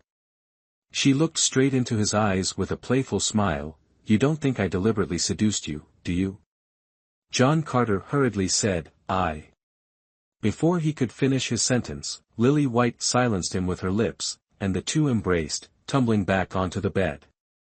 Earlier, with the blanket between them, there wasn't much sensation. But now, as their bodies pressed together, entwined, the heat between them quickly escalated. Lily White's body softened entirely, allowing John Carter to flip her over and pin her beneath him. Clumsily, John Carter kissed Lily White, his body acutely aware of her softness and curves, causing an involuntary reaction. Immersed in the passionate kiss, Lily White felt something unfamiliar against her lower abdomen and instinctively pushed John Carter away. Realizing his awkwardness, John Carter immediately released Lily White, propping himself up on his arms and bending his knees to create some distance between them. Lily White, embarrassed, turned her face to the side, taking a deep breath. Then, as if summoning her courage, she turned back to look at John Carter and gently asked, "Do you want me now?" John Carter was stunned by the question, his body froze, and his hands almost failed to hold steady, nearly causing him to fall onto Lily White. On one hand, everything that happened tonight was too sudden, and he hadn't had time to react. On the other hand, even though he was well aware of Lily White's feelings for him, he had always regarded her as an older sister over the years, and his mind couldn't immediately shift. Moreover, accepting Lily White right now would be too hasty. However, if he responded poorly, it would undoubtedly hurt her. Turning his back to Lily White, he sat up, thought for a moment, and hesitantly said to her, "Right now, it doesn't seem appropriate." Lily White was a very intelligent girl. As soon as she heard his words, she understood his dilemma. She sat up, hugged him tightly from behind, leaned close to his ear, and said, "As long as I understand your heart, that's enough for me." After that, Lily White got out of bed, helped John Carter lie down, carefully tucked him in, kissed him lightly on the cheek, and then left. Before leaving, she specifically told John Carter that she would sleep in the next room, and if he needed anything, he just had to call her. After Lily White left, John Carter tossed and turned, unable to sleep, thinking about many chaotic things, even recalling the girl he accidentally bumped into that day at school. Although Lily White wasn't his ideal type, and their personalities and ways of thinking were quite different, they did share some memories. Over the 3 years they had been together, they got along quite well, and she treated him very kindly. Marrying her might not be a bad choice. Moreover, Lily White's parents got along well with him, which was truly rare. It could be said that as long as he could sort out his own thoughts, there would be no obstacles in the future.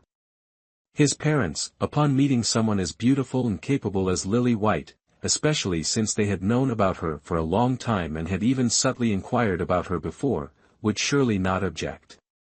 Finally, after deciding to accept the reality between him and Lily White, he felt relieved and peacefully drifted into sleep.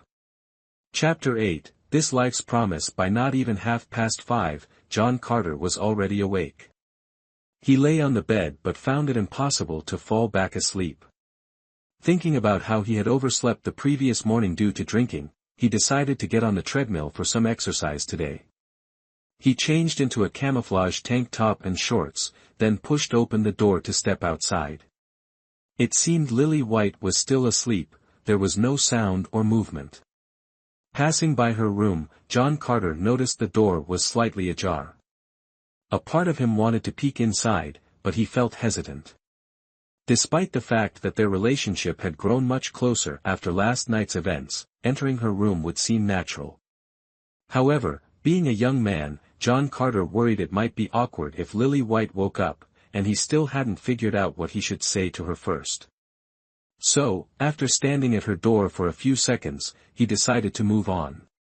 He adjusted the treadmill's speed to 15 kilometers per hour, slightly slower than his usual running pace at school. While running, his thoughts wandered. When Lily White wakes up later, he must make his intentions clear to her. Continuing this ambiguous relationship wasn't fair to her. But how exactly should he express himself, or what method should he use to convey his feelings? John Carter had no confidence at all. If only he had read more romance novels before, it might have helped. Unfortunately, he had always been drawn to historical and martial arts novels.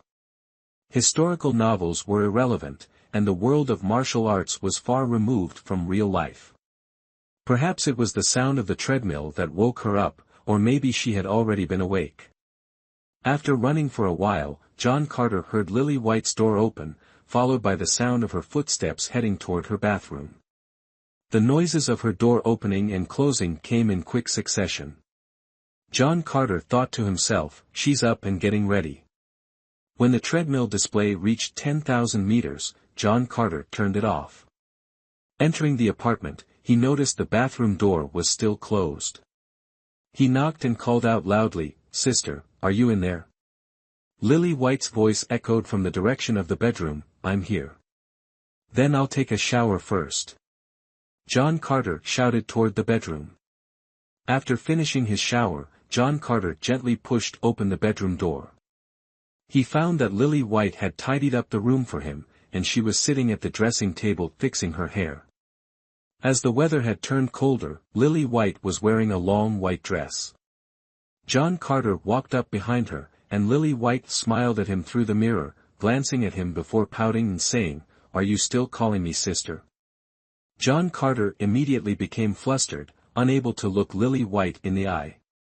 As he lowered his head, he accidentally caught a glimpse of her fair skin through the neckline of her dress. Thinking about the events of last night, his heart suddenly raced. Unable to resist, he bent down, wrapped his arms around Lily White's slender waist, pressed his face against her cheek, and said, "From now on, I won't call you sister anymore, okay?" Lily White wrapped her arms around his neck, gazed at him, and softly asked, "Then what will you see me as from now on?" John Carter suddenly understood and leaned close to her ear, saying, "Will you be my wife in the future?" Without waiting for her reply, he sought her lips and kissed her. Lily White closed her eyes, responding passionately. Amidst the entanglement of their lips and tongues, she couldn't help but feel that this kiss was not easily earned. Perhaps finding the position uncomfortable, after a while, Lily White pulled away from his embrace, stood up to face him, wrapped her arms around him, rested her head on his shoulder, and said, "I'm truly very happy." John Carter suddenly remembered something. After hesitating for a long time, he finally said to Lily White, "I still need 5 more years to graduate. Can you wait that long?" Lily White pressed her body closer to John Carter's, her voice gentle, "I want to be with you for a lifetime." This declaration led to another passionate kiss. While kissing, both felt as though they couldn't stand steadily and ended up collapsing onto the bed, holding each other tightly. After a while, Lily White suddenly remembered something and said, "It's raining, we can't go out to buy breakfast. How about we steam some buns to eat?" John Carter was busy kissing Lily White's delicate white neck.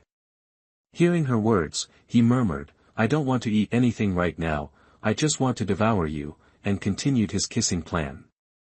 Noticing John Carter's hand mischievously caressing her chest through the fabric, a tingling sensation spread through Lily White, making her whole body go soft. Yet, she didn't want to refuse and whispered, "Don't wrinkle my shirt." "Then take it off," John Carter, lost in the magical feeling under his palm, blurted out without thinking.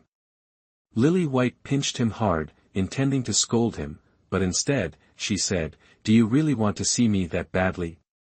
John Carter, startled by the sudden pain, immediately regained his composure.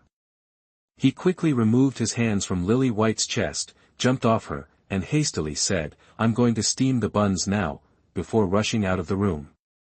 "Wait a moment." Lily White, slightly disappointed, stood up and called after him, "You don't know where the things are. Let me do it instead." John Carter stopped awkwardly, wanting to explain something but unable to find the words, his face flushing red. Lily White approached him, kissed him gently, gazed deeply into his eyes, and said, "As long as you don't mind me, I'm willing to do anything you want." She then went downstairs herself, leaving John Carter standing there, dumbfounded. The love she had been pursuing for so long was finally secured, and the weight in Lily White's heart was finally lifted. Over the next 2 days, she was as cheerful as a little bird. Since his relationship with Lily White was now confirmed, John Carter didn't rush back to school. Instead, he stayed at her house, focusing on creating efficient designs for William White. By the morning of the 3rd day, he had completed the floor plan of the residential area and began working on 3D animation designs in the afternoon. When John Carter was working, Lily White would handle household chores if there were any, but if not, she would watch TV by herself. Occasionally, she would run over to him, offer him some fruits or snacks, and try her best not to disturb him. When John Carter took a break, she would lean into his arms, continuously reminiscing about the years she spent missing him. This deeply moved John Carter, making him blame himself for his slowness in understanding her feelings. Emotionally, John Carter was indeed quite slow to grasp things. Since he started school at an early age, he was younger than his peers, who treated him like a younger brother. As a result, his emotional maturity lagged far behind his intellectual development. He had always assumed that Lily White's attitude towards him was the same as that of other female classmates in the past. No matter what Lily White did, he thought it was natural, believing that an older sister should act that way. Thus, it was only now that he realized Lily White had transferred to the Military Network Center because of him, extended her service for his sake, and promptly retired. Previously, he had thought all of this was merely coincidental. However, he was not foolish and eventually pieced everything together. Moreover, after overcoming his psychological barrier about Lily White being older than him, he finally opened his heart and began to understand her feelings more deeply. His personality also shifted, he became more humorous, talkative, and adept at making Lily White happy. Perhaps this was the inevitable transformation from a boy to a man, with this change primarily reflected in his emotional maturity. Lily White used to be a very strong girl, always acting like an older sister in front of John Carter, but after that, she suddenly became much gentler, clinging to John Carter like a little girl. Because of the rain, from the 2nd to the 4th day, the two of them didn't go outside. In fact, even if the weather had been good, they probably wouldn't have wanted to go anywhere. Although they had already defined their relationship and both were at an age prone to impulsiveness, during those 2 days, they tried to restrain their emotions.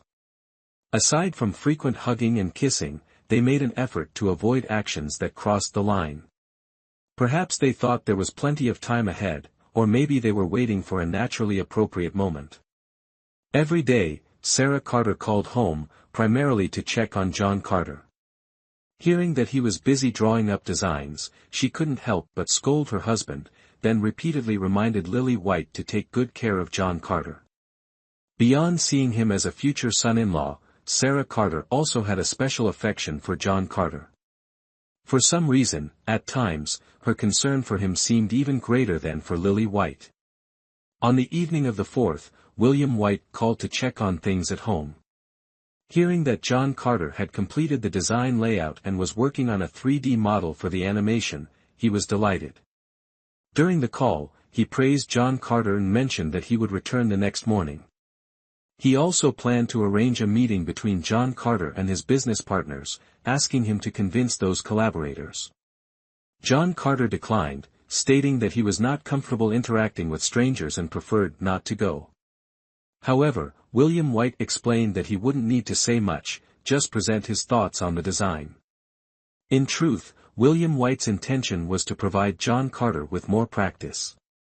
Although John Carter had only recently entered college, he was no longer young and had considerable social experience, making it the right time for practical exposure. After observing John Carter for some time, William White believed he had great potential in business or politics. Even though John Carter wasn't his son-in-law, he still wanted to create opportunities for him to grow. After everything was made clear, John Carter reluctantly agreed to accompany him. Thus, on the evening of the 4th, he worked past midnight, meticulously reviewing the completed layout design. Beyond William White's initial plan, he made some adjustments to the layout based on his own ideas. Initially, he intended to create a more detailed plan for the 3D animation but realized it wasn't crucial for the meeting the next day. The disagreement between William White and his partners mainly concerned the overall layout of the residential area, while the animation was merely a promotional tool for later. Moreover, if he didn't go to bed early, Lily White would stay by his side. Watching her struggle to stay awake, he couldn't bear to let her continue. On the 5th day, it was past 10 a.m. when William White finally returned home, stating that during this business trip to Chengdu, he had found several excellent raw material suppliers and finalized all the contracts. Following that, he and John Carter reviewed the completed design draft and discussed some issues regarding John Carter's textual annotations. After all, it was John Carter's first time dealing with the real estate sector, so making some basic mistakes was inevitable. However, William White was very satisfied with John Carter's revisions to the overall layout. Initially, he hadn't given much thought to aspects like environmental protection and digitalization, but after John Carter's adjustments, the plan became much more reasonable and forward-looking. As a result, his appreciation for John Carter increased significantly. William White was a perceptive man.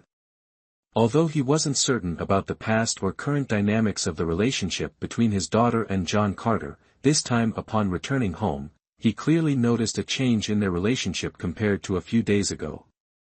Therefore, during lunch, in front of Lily White, he jokingly said to John Carter, "When will you stop calling me uncle and start calling me dad instead?"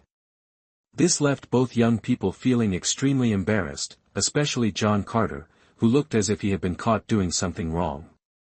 In the afternoon, Lily White stayed at home and didn't go out, while William White took John Carter to the computer market. William White mentioned that the computer at home was already quite outdated, and since they now needed one with higher specifications, he decided to bring John Carter along to assemble a new one. However, the IT industry in the ancient city wasn't very developed, so the options were limited. To achieve the basic configuration of a graphics workstation, most components were acceptable, but semi-professional graphic cards and monitors were not readily available. He considered purchasing an Apple computer but, due to compatibility concerns, he pre-ordered a semi-professional graphics workstation at a store. The missing components would be shipped from Shenzhen after the National Day holiday. Additionally, William White bought a 40 GB portable hard drive to facilitate John Carter's work. During the afternoon meeting, John Carter performed far better than William White had expected. John Carter, who had a somewhat student-like demeanor, became particularly articulate when discussing professional matters within his area of expertise. His thoughts became increasingly clear, and he gradually shed his initial restraint. His speech became logical and highly persuasive. As a result, he ended up primarily explaining specific solutions to William White's partners and countering any unreasonable opinions they raised. This left William White almost unnecessary to intervene. Ultimately, John Carter successfully convinced everyone to agree on the plan, achieving consensus and finalizing the entire proposal. In the evening, during the drinking session, apart from the business partners, there were also some of William White's old friends from his time working in government and a few people from the bank. These partners praised William White, saying that the young man he brought along was truly talented, and asked where he had found him. William White cheerfully replied, "This is my son-in-law, you can't steal him from me. In the future, let's collaborate well together." He then asked everyone how they felt about his son-in-law. Initially, seeing John Carter's scholarly appearance, they didn't pressure him to drink much. However, upon hearing William White mention that he was a former soldier, they immediately said, "We'll be working with you often in the future, and soldiers are known to handle their liquor well, so have another drink." After a few rounds, John Carter began to feel dizzy. Fortunately, William White's friends were considerate of John Carter, who was younger than them, and William White himself was concerned that if John drank too much, it would be hard to explain to his daughter when they got home. Noticing that John Carter was reaching his limit, they arranged for someone to take him home early, while they continued on to another venue to drink. However, since he had been drinking beer, John Carter wasn't as heavily intoxicated as before. Upon arriving home, he was still able to shower on his own, exchange a few words with Lily White, and then fall asleep. Once asleep, he was completely unaware of anything. By morning, the thirst woke him up. As he turned over, he noticed Lily White sleeping beside him. It turned out that, feeling uneasy, Lily had stayed by his side for a while after he fell asleep. But when she returned to her room, she couldn't sleep, so she brought her blanket and came to sleep next to him. John Carter quietly got out of bed, poured himself a glass of water, and, seeing that it was nearly 6 o'clock, decided to get up and go for a run in the gym. On the afternoon of the 6th day, Sarah Carter returned from her trip and, at Lily White's request, brought back a jade pendant made from Burmese jadeite. The solid jade piece was intricately carved with a dragon on the front and a phoenix on the back, split into 2 halves with exquisite patterns. When joined together, they fit perfectly. Lily White gave the dragon engraved half to John Carter while keeping the phoenix engraved half for herself. The meaning behind this gift needed no further explanation. However, since both parents were home that evening, Lily White did not go to John Carter's room to sleep. After dinner, the family gathered to watch TV and chat. Sarah Carter shared her experiences in Southeast Asia, while William White talked about John Carter's behavior the previous day. Shortly after 10 p.m., everyone went upstairs to rest early. Chapter 9, The Preacher. On October 2nd, due to the rain, most of the people in John Carter's dormitory returned, and their National Day travel plans were abruptly cut short. That evening, when John Carter called the dormitory, Martin Hong Hui mentioned that Chris Miller had called, saying she wanted to visit a military unit for some purpose. At that moment, John Carter remembered that Chris Miller had previously told him about her plan to visit the armed police unit during the National Day holiday to conduct a personal interview with Vu Van Kiet and had invited him to join her. John Carter then used Lily White's home phone to call Chris Miller's mobile number. She mentioned it had been hard to reach him, asked for his mobile number, and said that if nothing unexpected happened on the 7th, she would like him to accompany her to meet Vu Van Kiet. John Carter replied that he needed to discuss it with his girlfriend and would call her back later. After being discharged from the military, John Carter prepared for the university entrance exams.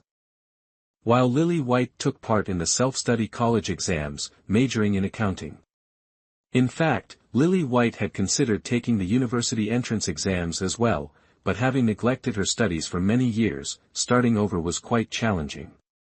She opted for an alternative path that wouldn't create too much disparity between herself and John Carter. On the morning of the 7th, Lily White had a supplementary self-study class, and William White mentioned that his animation work was not urgent. Therefore, when John Carter brought up accompanying Chris Miller to the military unit, everyone agreed that he should go. William White believed that in China, having more friends equates to having more opportunities. Especially with a renowned journalist like Chris Miller, maintaining a good relationship with her could greatly benefit John Carter's future, so he strongly supported the idea. Lily White attended supplementary classes near her home, while William White preferred not to go out, staying home to watch TV and chat with his wife. So, he handed the car keys to John Carter, instructing him to drive and pick up Chris Miller before heading to the military unit together. John Carter had learned to drive during his time in the military and had also obtained his driver's license with the assistance of the Information Center leadership. Although he didn't drive often, with this high-end car and after Lily White explained its features, he quickly became accustomed to it. The ancient capital city was known for its exceptionally straight streets, where almost all roads ran either east-west or north-south, with very few curves. Some even compared it to Shihizi in Xinjiang, claiming no other city had more orderly streets than this one. Therefore, despite not being very familiar with the city's layout, John Carter easily located Chris Miller's dormitory after consulting the map. When Chris Miller heard that John Carter was coming to pick her up, she assumed he would take a taxi and said, why don't I come to you instead? I think as a student, you shouldn't spend money unnecessarily. John Carter insisted on picking her up, so she didn't argue further. Upon meeting him and realizing he had driven himself in a luxury car, Chris Miller was a bit surprised. However, she thought John Carter wasn't an ordinary person, and borrowing a car wasn't unusual, so she didn't ask further. On the way, she inquired about what John Carter had been up to lately. He didn't elaborate much and simply said he was helping someone design an efficient residential area. Chris Miller remarked, "I didn't know you had such talent. You'll have to help me out sometime too." John Carter replied, "Sure thing." When asked which residential area it was, John Carter mentioned it, and Chris Miller immediately said, "I know that place too, it was just approved, it's very large in scale, and moreover, the design is very unique. It's the first smart urban area in the ancient city, and everyone is very interested." Then she suddenly seemed to realize something and said, "So you have connections with them, no wonder you could borrow such a car." John Carter intended to explain the actual situation but feared that Chris Miller would keep asking questions without stopping, so he just gave a vague reply. Without noticing, they had quickly arrived at the barracks gate. John Carter and Chris Miller both got out of the car to communicate with the guards. According to the barracks regulations, any person or vehicle from outside must register first, and then the person they intend to meet must come out to escort them in. However, the officers on duty in the guards at the barracks gate had already heard about John Carter's previous report, recognized him, greeted him politely, only noted down the car's license plate, and allowed them in without even checking their IDs. Having received a call from the barracks gate duty officer, when they reached the Special Forces unit entrance, Vu Van Kiet and the unit's leaders were already waiting there. Once inside the room, Chris Miller kept chatting with Vu Van Kiet, but according to John Carter's observation, she was only asking personal questions like family and hobbies, which seemed unrelated to the interview content. John Carter wanted to ask Vu Van Kiet's opinion but couldn't find an opportunity to interject, so he had to patiently wait. Taking advantage of the moment when Chris Miller and Tom Walker were chatting, John Carter seized the opportunity to find Paul Martin to hang out and also called Sarah Carter to inform her that he wouldn't be home for lunch. Paul Martin's squad leader was a master of concealed weapons, specializing in the use of a type of throwing needle longer than a decimeter. Although he couldn't perform feats like some other experts, such as piercing a glass pane with embroidery needles, at close range, the throwing needles could penetrate hard wooden boards to a depth of 1 to 2 centimeters. Since this is the era of firearms, with more frequent use of guns, the squad leader often felt his talent had little room to shine, leaving him somewhat disappointed. Now, seeing John Carter's keen interest, he enthusiastically began teaching him, as his throwing needle skills weren't hereditary but learned at the police academy. The throwing needles they used were specially crafted, with steel tips and hollow aluminum alloy shafts, which could be detached. When thrown using specific techniques, the needles could travel 30 to 50 meters and still inflict damage on the human body. After explaining the detailed structure of the needles and the material requirements, the squad leader gifted John Carter a pouch containing 81 throwing needles. Then, he started teaching John Carter the special throwing techniques, training methods, and some personal insights gained during his practice. By the time he finished explaining everything, it was already noon. After the afternoon, John Carter finally had the chance to talk to Tom Walker. Tom Walker was born into a martial arts family, and most of what he knew was inherited knowledge, typically not shared with outsiders, especially the art of acupoint techniques. However, since John Carter and he got along so well, and because Tom Walker wanted to ask John Carter about certain aspects of the Chi Quan method, coupled with Chris Miller being present, he felt it inappropriate to appear too stingy in front of a woman. Therefore, he said, "I'll explain to you some basic principles and methods of acupoint techniques, but as for the specifics, you'll have to figure them out on your own. It is often said, a teacher leads you to the door, but cultivation depends on yourself." For John Carter, who had practiced the Chi Quan method for many years, a genuine Buddhist secret technique with a solid foundation, it was far superior to the inherited tricks of Tom Walker's family. Thus, he truly didn't dare to consider himself Tom Walker's teacher. In fact, everything is interconnected. John Carter believed that the masters at Tom Walker's Mount Tiantai likely understood these concepts as well, it's just that Tom Walker hadn't thought to ask them before. With just a bit of guidance, John Carter was confident Tom Walker could comprehend much more on his own. In truth, John Carter understood very well that a teacher is someone who imparts knowledge, skills, and resolves doubts. The most important role of a teacher is to convey principles because everyone's situation is different, and one cannot simply replicate another's methods or steps. For John Carter, although he appreciated an orderly life, his way of thinking was far from rigid. If Tom Walker had truly wanted him to rigidly follow his own training methods, John Carter wouldn't have known how to proceed. Since John Carter had always been interested in traditional Chinese medicine and had even considered enrolling in a traditional medicine program, he had a fair amount of knowledge in this field. During his conversation with Tom Walker, he also offered many unique insights of his own, which gave Tom Walker a sense of having met a kindred spirit. Unintentionally, Tom Walker ended up speaking more and sharing in greater detail than he had originally planned.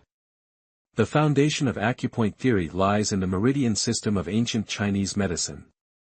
According to ancient beliefs, aside from the circulatory systems of blood vessels and nerves, the human body also possesses a meridian system. Blood circulates through blood vessels, electrical signals are transmitted through nerves, and the meridians, as per ancient concepts, serve as pathways for the circulation of qi and blood. Qi and blood are conceptual terms. Even with modern scientific advancements, their exact nature remains unclear. Similarly, meridians are vaguely understood. It is acknowledged that they exist, but their mode of existence and significance remain unexplained. When dissecting the human body, specific structures such as blood vessels and nerves can be identified, but meridians cannot be found. It has only been observed that at locations identified as acupuncture points, nerve endings and capillaries are particularly abundant. Some suggest that meridians are related to human life.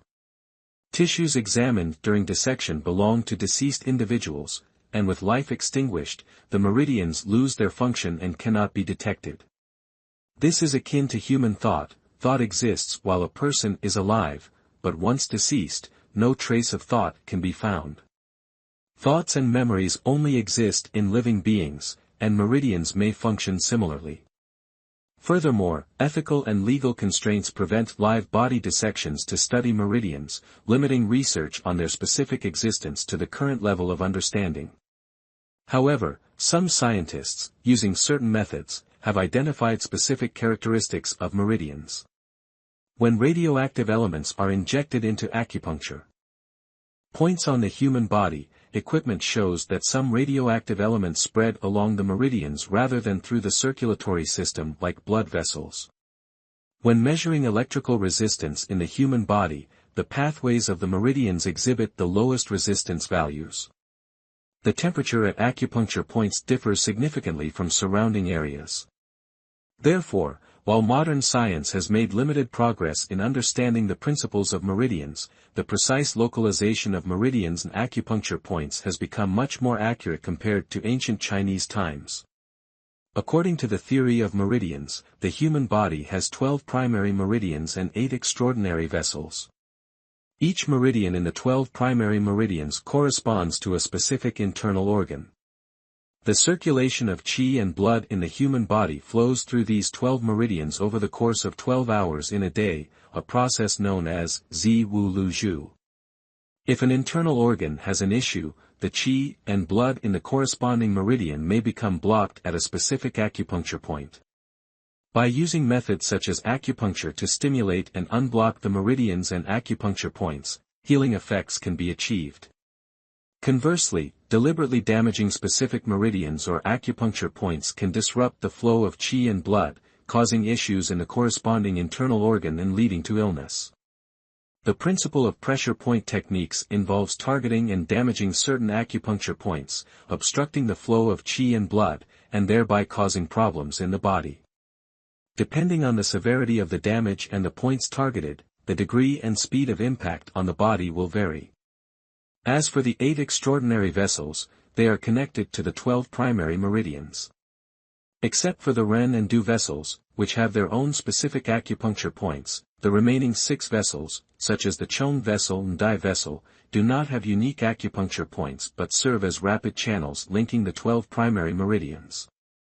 Through specific training and the use of conscious control over the so-called qi flowing within the 8 extraordinary vessels, one can enhance the smooth circulation of qi and blood in the meridians, thereby improving overall health. Using certain specialized methods, it is even possible to develop extraordinary abilities.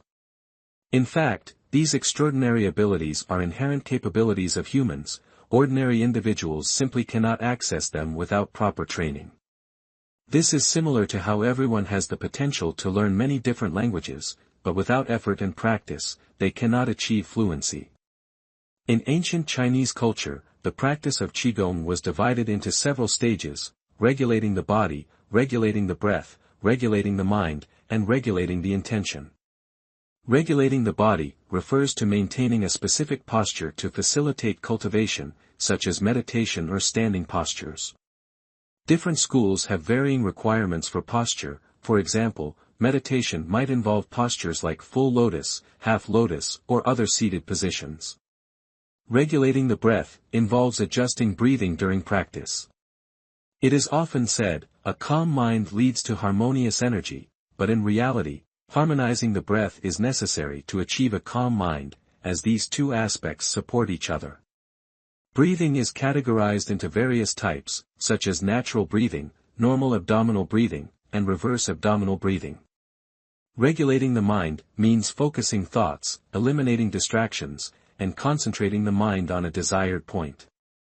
Lastly, regulating the intention involves directing one's thoughts to a specific part of the body or a particular issue to achieve a certain goal. John Carter had been practicing the method of Zhiguan for nearly 10 years and had completed the first 3 stages, making his progress significantly deeper than Tom Walker's. Therefore, after Tom Walker explained to him the basic principles of meridians, acupoints, and Qigong, he handed John Carter a few books containing meridian maps and acupoint diagrams he had personally drawn, while also pointing out key details to note. Finally, seeing how quickly John Carter grasped the concepts, Tom, in his joy, gifted him a notebook filled with his own years of experiences and reflections on acupoint techniques. He remarked, "With my current abilities, I can't achieve any further breakthroughs in this field. I hope you can discover something new and bring even greater brilliance to this traditional culture." Chris Miller, for some reason, did not rush to interview Tom Walker. In the morning, she asked him some personal questions, almost as if investigating his background. In the afternoon, she simply sat and observed as Tom Walker and John Carter discussed, refraining from interjecting, merely smiling quietly from the side. It was unclear what exactly she was smiling about. By 4 p.m., the military ended their holiday break and began cleaning up. Aware of this, John Carter bid farewell to Tom Walker. Chris Miller exchanged phone numbers with Tom Walker and said, "I forgot to interview you this time, I'll come find you in a few days." Tom Walker got into John Carter's car, and they drove to the main gate. John Carter greeted the officer on duty at the gate and then left with them. Chris Miller invited John Carter to dinner, but John Carter explained that he had to visit his girlfriend. Chris Miller then suggested, "Why don't you bring your